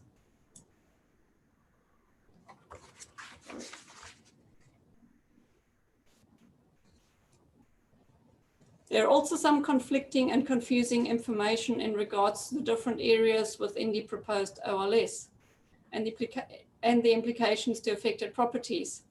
In the Variation 1 document, it is stated that, quote, a building, structure, trees and vegetation height control rule applies to land under the obstacle limitation surface to ensure aircraft safety by keeping flight paths clear of obstructions. Then in the summary of evidence and supplementary evidence of David Park on behalf of NZTE, it says that while certain areas of the OLS have to be kept clear of obstacles, other areas of the OLS could have obstacles present. Mr. Park stated that, quote, I support the provision of OLS at the aerodrome as notified with the proviso that there is some flexibility in determining on a case-by-case basis whether existing or new OLS protrusions need to be removed, depending on where they are located, unquote. These statements only enforce the uncertainty to property owners as to whether or not or to what degree their properties will or will not be affected by the proposed OLS. There is no predetermined guarantee that a particular structure, tree, or cluster of trees which are currently protruding into the proposed OLS will be able to remain, or how it will affect any already established trees, which in the future will grow to a height that will encroach into the proposed OLS. So what exactly is the criteria for this flexible determination on a case-by-case basis? Who sets these criteria and who makes that determination? Takeoff Airfield is currently used by pilots who are based at the airfield, as well as itinerant pilots. The new OLS would allow pilots to operate using IFR, This capability will also make Takeoff Airfield a viable option for more itinerant pilots as well as flight schools to use the airfield to train in the use of IFR. Even if there are no plans to have any flight schools based at the airfield itself, there are no restrictions in place that would prohibit flight schools that are based at other airfields from using Takeoff Airfield for training purposes. NZTE has on several occasions stated that there is no intention to have a flight school based at the Takeoff Airfield. Yet, in the summary of evidence documented by Dan Reedman on behalf of NZTE, point number 3E reads, quote, "The current activities, including the rescue helicopter operation, police operations, en route refueling facilities, and support for small flying schools based at Takeoff." So as you can see, there's some contradiction there. Well, not too far away from Takeoff is the Matamata Aerodrome, and it is a very good example of how a small rural airfield turned into a cause of much anxiety to local residents as a result of flight school training. We do not want the same issues happening here. Using Takeoff Airfield as a training airstrip by flight schools, either based at the airfield or based at other airfields, should not be a permitted activity, with the exception being the ongoing training required by private pilots who are based at the Takeoff Airfield in order to retain their accreditations. Development and intensification of the Takeoff Airfield. We feel that the proposed intensification of operations at the airfield with the proposed development of an airpark should have been notified to all affected parties. The proposal by NZTE is to increase the number of aeroplanes based at the airfield from the current approximately 65 to 200. That's a more than threefold increase. Due to the location of our property, we are directly affected by any increase in the number of flights to and from the airfield. The first bit of correspondence we ever received from NZTE was a letter dated 23rd of February 2018. It outlined the proposed change to the Waikato district plan in regards to the proposed OLS for Takeoff Aerodrome. One of the points in this letter was, does the change in OLS affect aircraft intensity or the existing air noise boundary?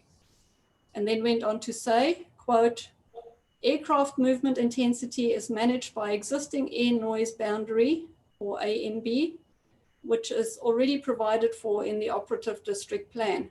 The ANB levels have been set for a number of years, and any future aerodrome development will be designed to ensure compliance with those limits. The ability to operate under IFR conditions has no bearing on the ANB, which is unaffected by the plan review, unquote. Without any other information at hand at that time, the statement in itself intimated to us that there were no significant changes planned to the current operations at the airfield. There was no mention of the planned airpark development, nor the proposed threefold increase of airplanes to be based at the airfield. The first we heard about the airpark proposal was at a community meeting held on the 8th of July 2019. And I believe this meeting was instigated by the Takeoff Community Group and not by NZTE. By this date, the proposed changes to the OLS, as well as the proposed zone changes to facilitate the airpark, were already written into the proposed district plan. This complete lack of consultation with the community, and especially with those who will be directly affected by these changes, are simply unacceptable. Furthermore, NZTE have on numerous occasions stated that there are currently no limits in place in terms of allowed flight movements and noise limits. This is a complete contradiction to what they stated in the aforementioned February 2018 letter. So one of those statements is either very misleading or simply not true. Aircraft arrivals and departures are not subject to district plan rules and are therefore noted as being outside the scope of the acoustic assessment, which was done by Marshall Day and in the Marshall Day report, which focuses on the noise from taxiing aircraft and other on-site activities. Although a certain degree of overhead air traffic is an acceptable part of living close to a small rural airfield, developing the Takeoff airfield into an air park with a projected threefold increase in the number of aeroplanes would be far beyond what is currently an acceptable level of air traffic experienced in the area. In terms of noise from air movements, no consideration has been given to those residents living under the approachway beyond the air noise control boundaries. The noise emitted by an aeroplane flying at relatively low altitude soon after takeoff or on approach to the airfield is still quite disruptive, especially on overcast days when sound gets bounced off the clouds back towards the ground. It is also noted in the Marshall Day report that engine testing is excluded from the proposed noise limit. The noise from engine testing would be just as disruptive to nearby residents, or even more so because of their sustained nature. Engine testing as required after an engine service or having had mechanical work done should therefore be limited to weekdays, Monday to Friday between 8 a.m. and 5 p.m. It has been proposed to impose strict regulations on new developments which fall within the Airpark noise control boundaries in terms of acoustic insulation requirements at the expense to the homeowner. Trying to retrofit an existing home within that area with acoustic insulation, as would be recommended, would be difficult and even more costly. And although acoustic insulation would protect homeowners from noise while inside the house, as long as all the doors and windows are shut, it does not protect from noise while trying to enjoy the outdoor living areas. The effects of air traffic noise are felt well beyond the noted noise control boundaries of the Marshall Day report. Given its close proximity to the Kowhai village and the Kowhai school, and also taking into account the predicted growth in residential property developments in the area surrounding the airfield, any development at the airfield which would result in a substantial increase in air movement compared to current levels should not be allowed. In my summary, the OLS should be retained as noted in the 2013 Operative District Plan. We request an annual limit on flight movements to be implemented which more closely relate to current and historical figures. Flights should be restricted to daylight hours with no night flying except for emergency services. Flight school training or any other activities that require repetitive circuit flying, such as skydiving, should not be a permitted activity at Kowhai Airfield. Thank you. Thank you, Ms. Fowler. Let's see if there's any questions. Mr. Mark?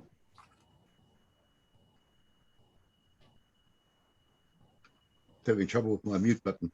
Yeah, kia ora, Ms. Fowler. Look, thank you for what you've provided. I actually have no questions of you, though. Thank you. Thank you. Ms. Sedgwick? No questions, thank you. Mr. Fulton? No, I have no direct questions. It's very similar to the points just raised by Mr. McBride. So, no, thank you. Mr. Cooney? No, thanks for your submission. Thank you. I have no questions either because it's clear, but could, again, you look like you were speaking from some quite carefully written notes.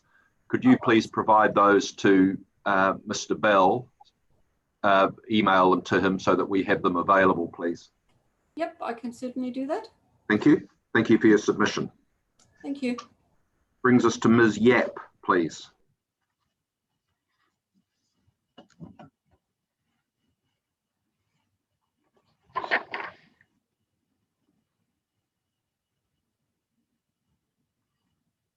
My name's Sophia Yap, and first of all, I'm going to be speaking on behalf of Imogen and Phoebe Barnes.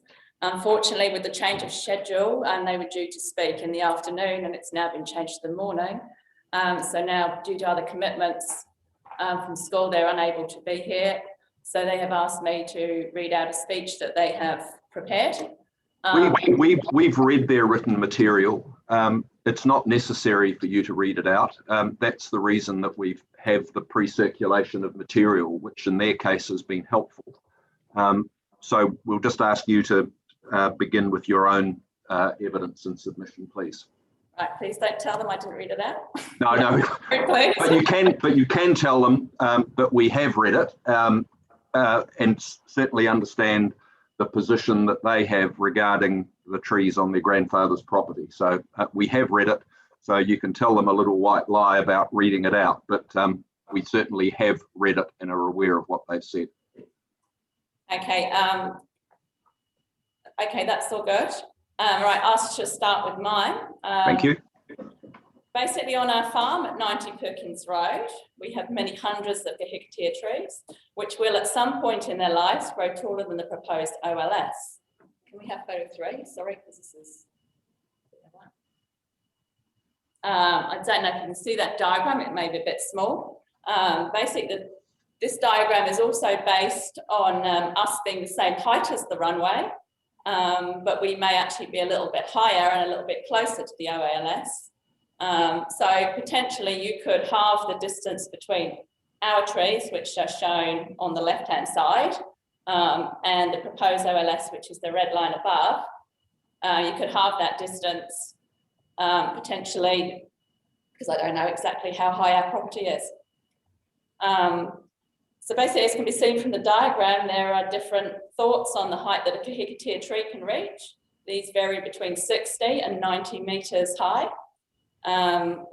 Basically, all those heights are over the proposed OLS from our property. As most of the ancient kahikatea trees were cut down about 100 years ago to make way for farmland, it's hard to know how tall they will actually grow.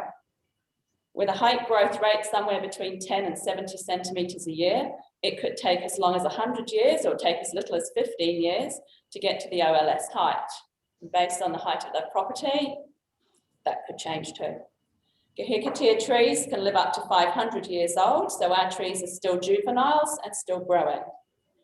Our trees are growing in close proximity within the forest fragments, so they're growing much taller and slimmer than most kahikatea trees. I should be taking you to the forest so that you can experience its wonders firsthand, to breathe in the clean air and feel slightly dizzy by the grandeur of height that the trees have already reached. But instead, we have to sit at a computer and I find myself having to spout off facts, figures and rules put out by the government and the councils. You can't get a feel of a forest by looking at a picture, but hopefully as I speak, you will have in your mind a time when you too have sat in a forest, daunted by the sights, sounds and feelings surrounding you. There are 6 main groups of kahikatea trees on our farm. Group 4 have been fenced for 50 years and group 3 for 40 years, which isn't too clear. Group 3 is the big group in the middle, group 4 is the group below it. Group 3 alone contains 490 kahikatea trees. A research article about Waikato vegetation recovery and kahikatea forest fragments following retirement from grazing states that a near natural forest state can be achieved in 40 to 50 years. This is how long our areas have now been fenced for. 4 generations of our family have lived on our farm, spanning 60 years. The kahikatea trees being an important reason to originally purchase this farm. 4 generations of our family have looked after the kahikatea forest fragments. We don't sit and look at them from a distance. They're an important part of everyday life. David, my father-in-law, checks the possums, stoat rats and magpie traps on a daily basis to rid the forest fragment of predators. Every day he takes moments out of his life to just be in the forest. The forest fragments contain other native species of plants beneath the kahikatea canopy. These have grown up naturally since the plot was fenced, using weed control to take out anything that wasn't native. There are numerous bird boxes within the forest fragment to attract native birds to nest. Our future plans for the forest included fencing and planting more kahikatea trees to join group 2 up with group 3 to substantially increase the size of the forest fragment. When asking various organisations their views on the potential risk to our forest fragments, one question always came up: have you been designated as a significant natural area? The simple answer to this is no, as no one has ever given us an official stamp of approval. Some research into what is meant by significant natural area has led me to believe that we actually are one. We just have been missed off the radar at the Waikato Regional Council. When we came under the jurisdiction of Waipa District Council, instead of Waikato, Waipa wanted to protect our trees. In fact, all the paperwork and all the on-site visits had been completed. It had been agreed that the forest fragment was indeed significant and would be recognised as such.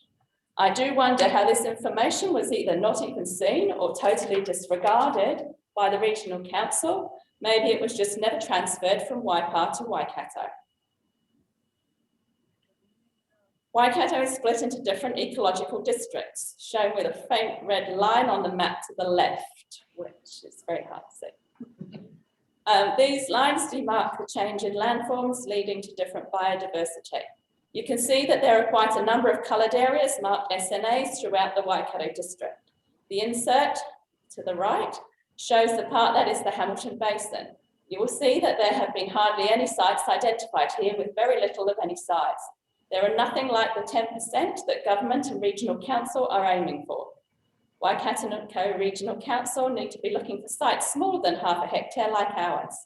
I don't know why they wouldn't look at the largest sites in each ecological district rather than just picking the largest sites within the whole region. Particularly as they write that only small and scattered Indigenous forest remnants exist in the Hamilton Basin, many of which are remnant podocarp stands, often historically grazed extensively by stock. Despite being small and modified, these stands provide important habitat and stepping stones for many Indigenous bird species and threaten long-tailed bats.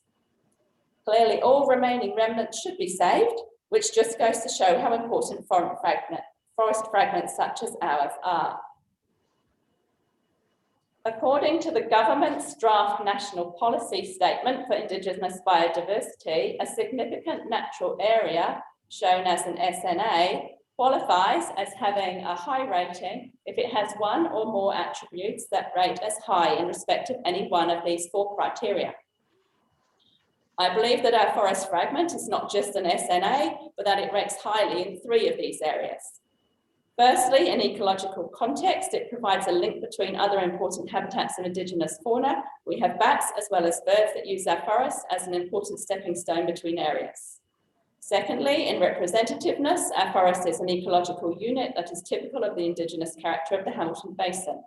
As seen earlier, the Hamilton Basin has little within it. Our forest retains a high level of ecological integrity in the context of what remains in the ecological district. Having been fenced for 40 years, our forest fragment is back to a near natural state. Thirdly, in rarity and distinctiveness, our forest fragment is made up of Indigenous vegetation, kahikatea trees, for our area, that have been reduced to less than 20% of their former extent in the land environment. As you can see from the map here, which shows the extent of kahikatea forest in the Kowhai area, and the airfield is shown in red in roughly the middle, and our property is below with a red ring around it, lower. That sort of shows where we are in relation to the airfield. So basically it shows that the extent of the kahikatea forest in the Takeoff area in pre-human times compared to 2012. There is way less than 20% of these forest areas left. You can barely see the dark green areas that show what is left.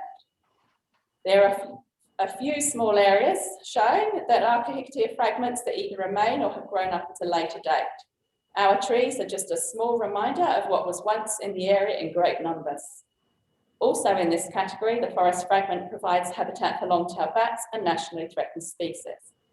It is interesting that the government have no minimum size stipulation for an SNA.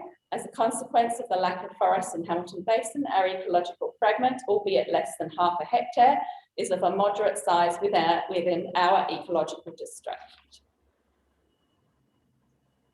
The Waikato Regional Council followed most of the guidelines when looking to find SNAs other than the size based on the ecological district criteria. Our forest fragment should be included as an SNA based on their selection criteria. According to DOC, both native bats are in danger of going extinct in the medium term if not enough is done to reverse their decline. The long Yeah, let me just stop you there just for a moment. I think I understand the point that you're making about the importance of the trees and the fact that if they protruded through the height surface, that they would need to be modified, and that would be problematic. But issues around whether or not they're an SNA or not aren't the subject of this hearing. That's the subject of a hearing that we've already had. So I think you've made your point about the importance of the trees, both to your family and ecologically, but I don't think it's going to help us very much more going through the history of why it should or shouldn't be an SNA, because that's not the subject of this hearing. The council have different rules based on whether a site is an SNA or whether it's not an SNA. I understand that, but that's not a matter that we're able to address in this part of the hearing. We've had separate hearings in relation to SNAs, and the information that we have in that regard needs to be considered in that context. But I do need to make it clear that the importance of these trees ecologically to you and your family, and the amenity that they have is a point that's well made and one that we understand. But whether they should or shouldn't be an SNA is not something that we can address in this hearing. I'm not saying you can address it, but I actually think our trees are not just important to our family, but they should be important to the Waikato as a region too. And I understand that point as well, but I don't think you can take it any further in terms of this hearing.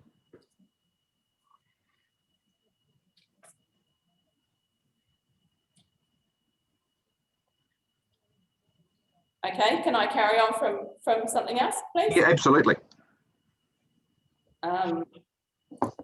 Basically, Waikato Regional Council concluded in the technical report that due to the significant loss of vegetation, a fragmented state of the remaining Indigenous vegetation in most parts of the Waikato district, restoration of underrepresented ecosystem types and creating linkages and corridors should be a priority for addressing biodiversity loss.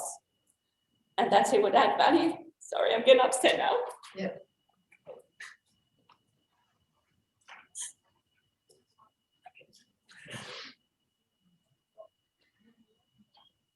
Just take your time, there's no rush. Significance of sites smaller than half a hectare or sites that have not been previously identified are assessed as they come to light. Can you go to number 12, please? Waikato Regional Council has recognised that not all SNAs have been identified and mapped, which is the reason why the following amendment was recommended in the Waikato Regional Council submission to Waikato District Council regarding the proposed Waikato District Plan. The submission was formally endorsed by the Council Strategy and Policy Committee on the 18th of September 2018. Their submission was to try to ensure that significant natural areas such as our forest fragments, which were known about by Waikato Regional Council and were not known about by Waikato Regional Council until this action was proposed, gain protection through the Waikato District Plan. The Waikato District Council have imposed rules such as Rule 22.2.8, which quite rightly do not allow us to cut down Indigenous vegetation, even out of an SNA. If our forest fragment had been highlighted by the Waikato Regional Council as an SNA, which it definitely is and definitely should have been, then the trees would be afforded even more protection. NZTE's further submission stated that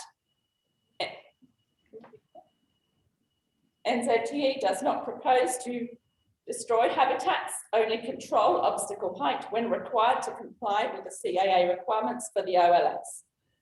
I am glad that they have no intention to destroy habitats because that will mean that they will not expect our forests to be cut and that they will not allow an OLS to be put over our trees.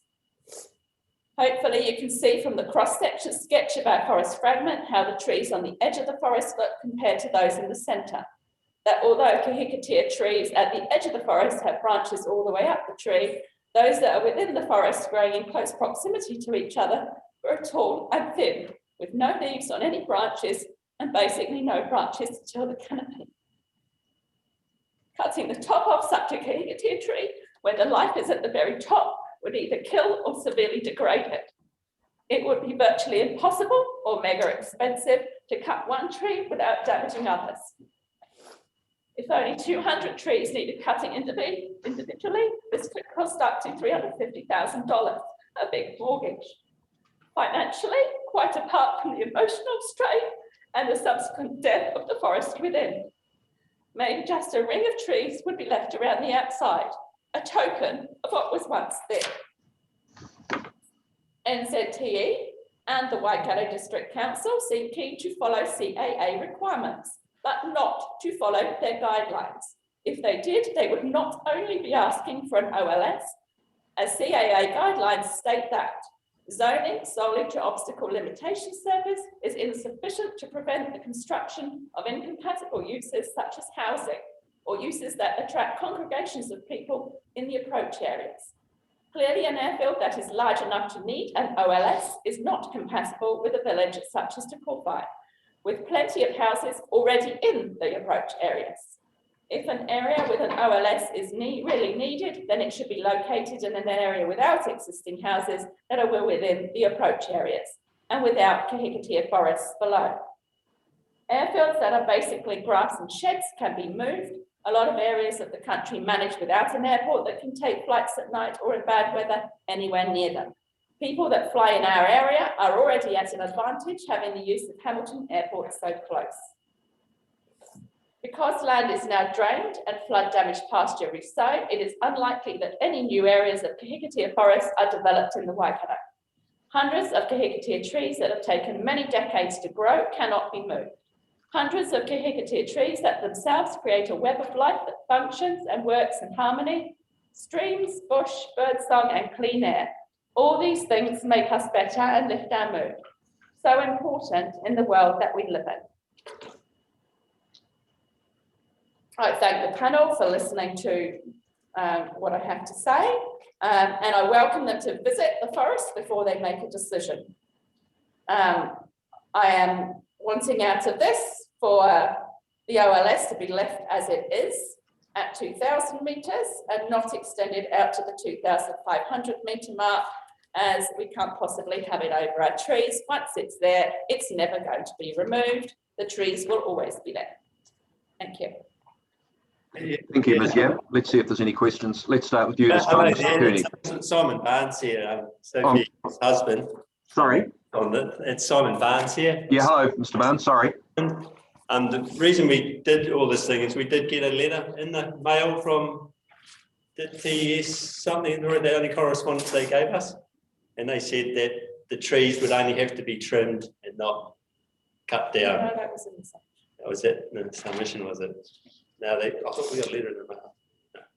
That's right, that's what I was thinking.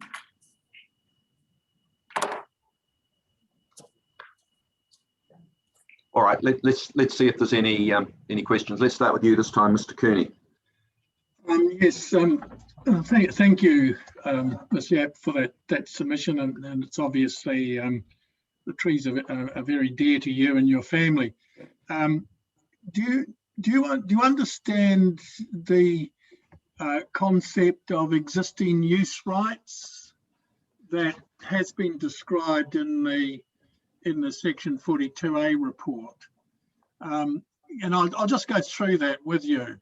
That trees that are there now, they can't be cut down, or the council or anyone can't tell you to cut those down as they exist at the current time or over the next few months. So that those trees will always remain.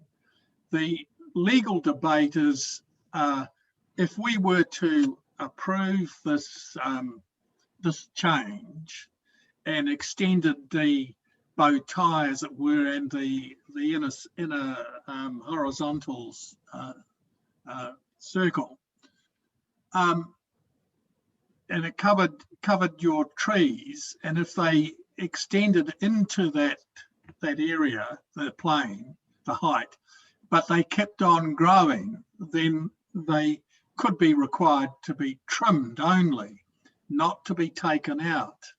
So it's only the increase in any growth, but that is a legal argument debate whether you can even do that.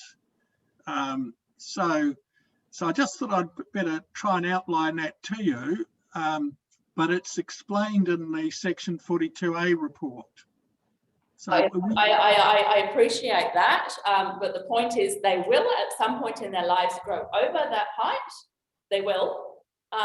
You can't cut the top of a kikite tree. It will die. Yeah. In the forest situation where all the leaves are at the top.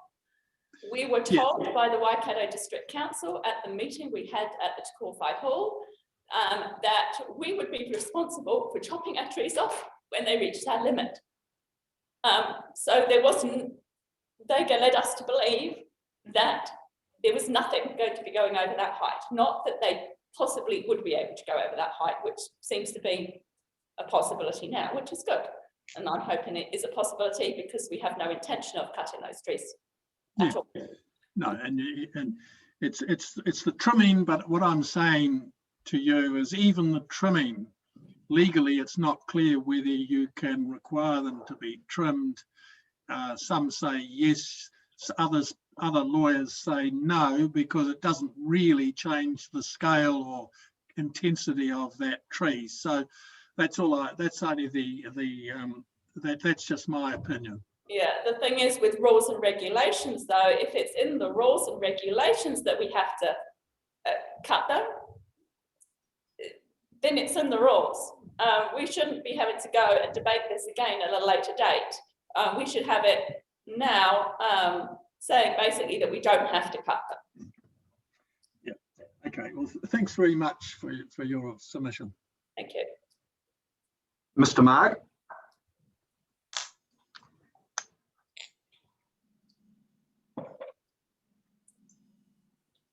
Again, apologies for my mute button. Look, thank you very much, Mr. Yap, but no questions. Thank you. Mr. Fulton. No, thank you, Mr. Yap. It was a very interesting presentation, but no, I don't have any questions. I think Mr. Cooney has highlighted quite clearly what the position is, so thank you very much. Ms. Sedgwick? No, I have no questions either. Thank you.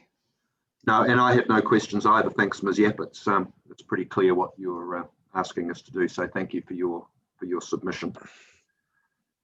I think, well, I'll just ask Mr. Tate and Mr. Maxwell on behalf of himself and Ms. Madgwick, whether if we take lunch now and resume at 1:30, whether that's going to cause any great inconvenience to any of you. Lunch is good. I'll take, I'm liking the sound of that because I think it does too. So I think what we'll do then is we'll adjourn now till 1:30. I know we're a little bit behind schedule, but we've had quite a lot of material provided to us this morning. Also noting what Dr. McGill said at the outset, that he anticipates his client's case being somewhat shorter than indicated. So apart from the inconvenience to people in terms of their time slots being moved around a little bit, I think we're still in good shape for concluding the hearing today. So on that basis, we'll adjourn till 1:30.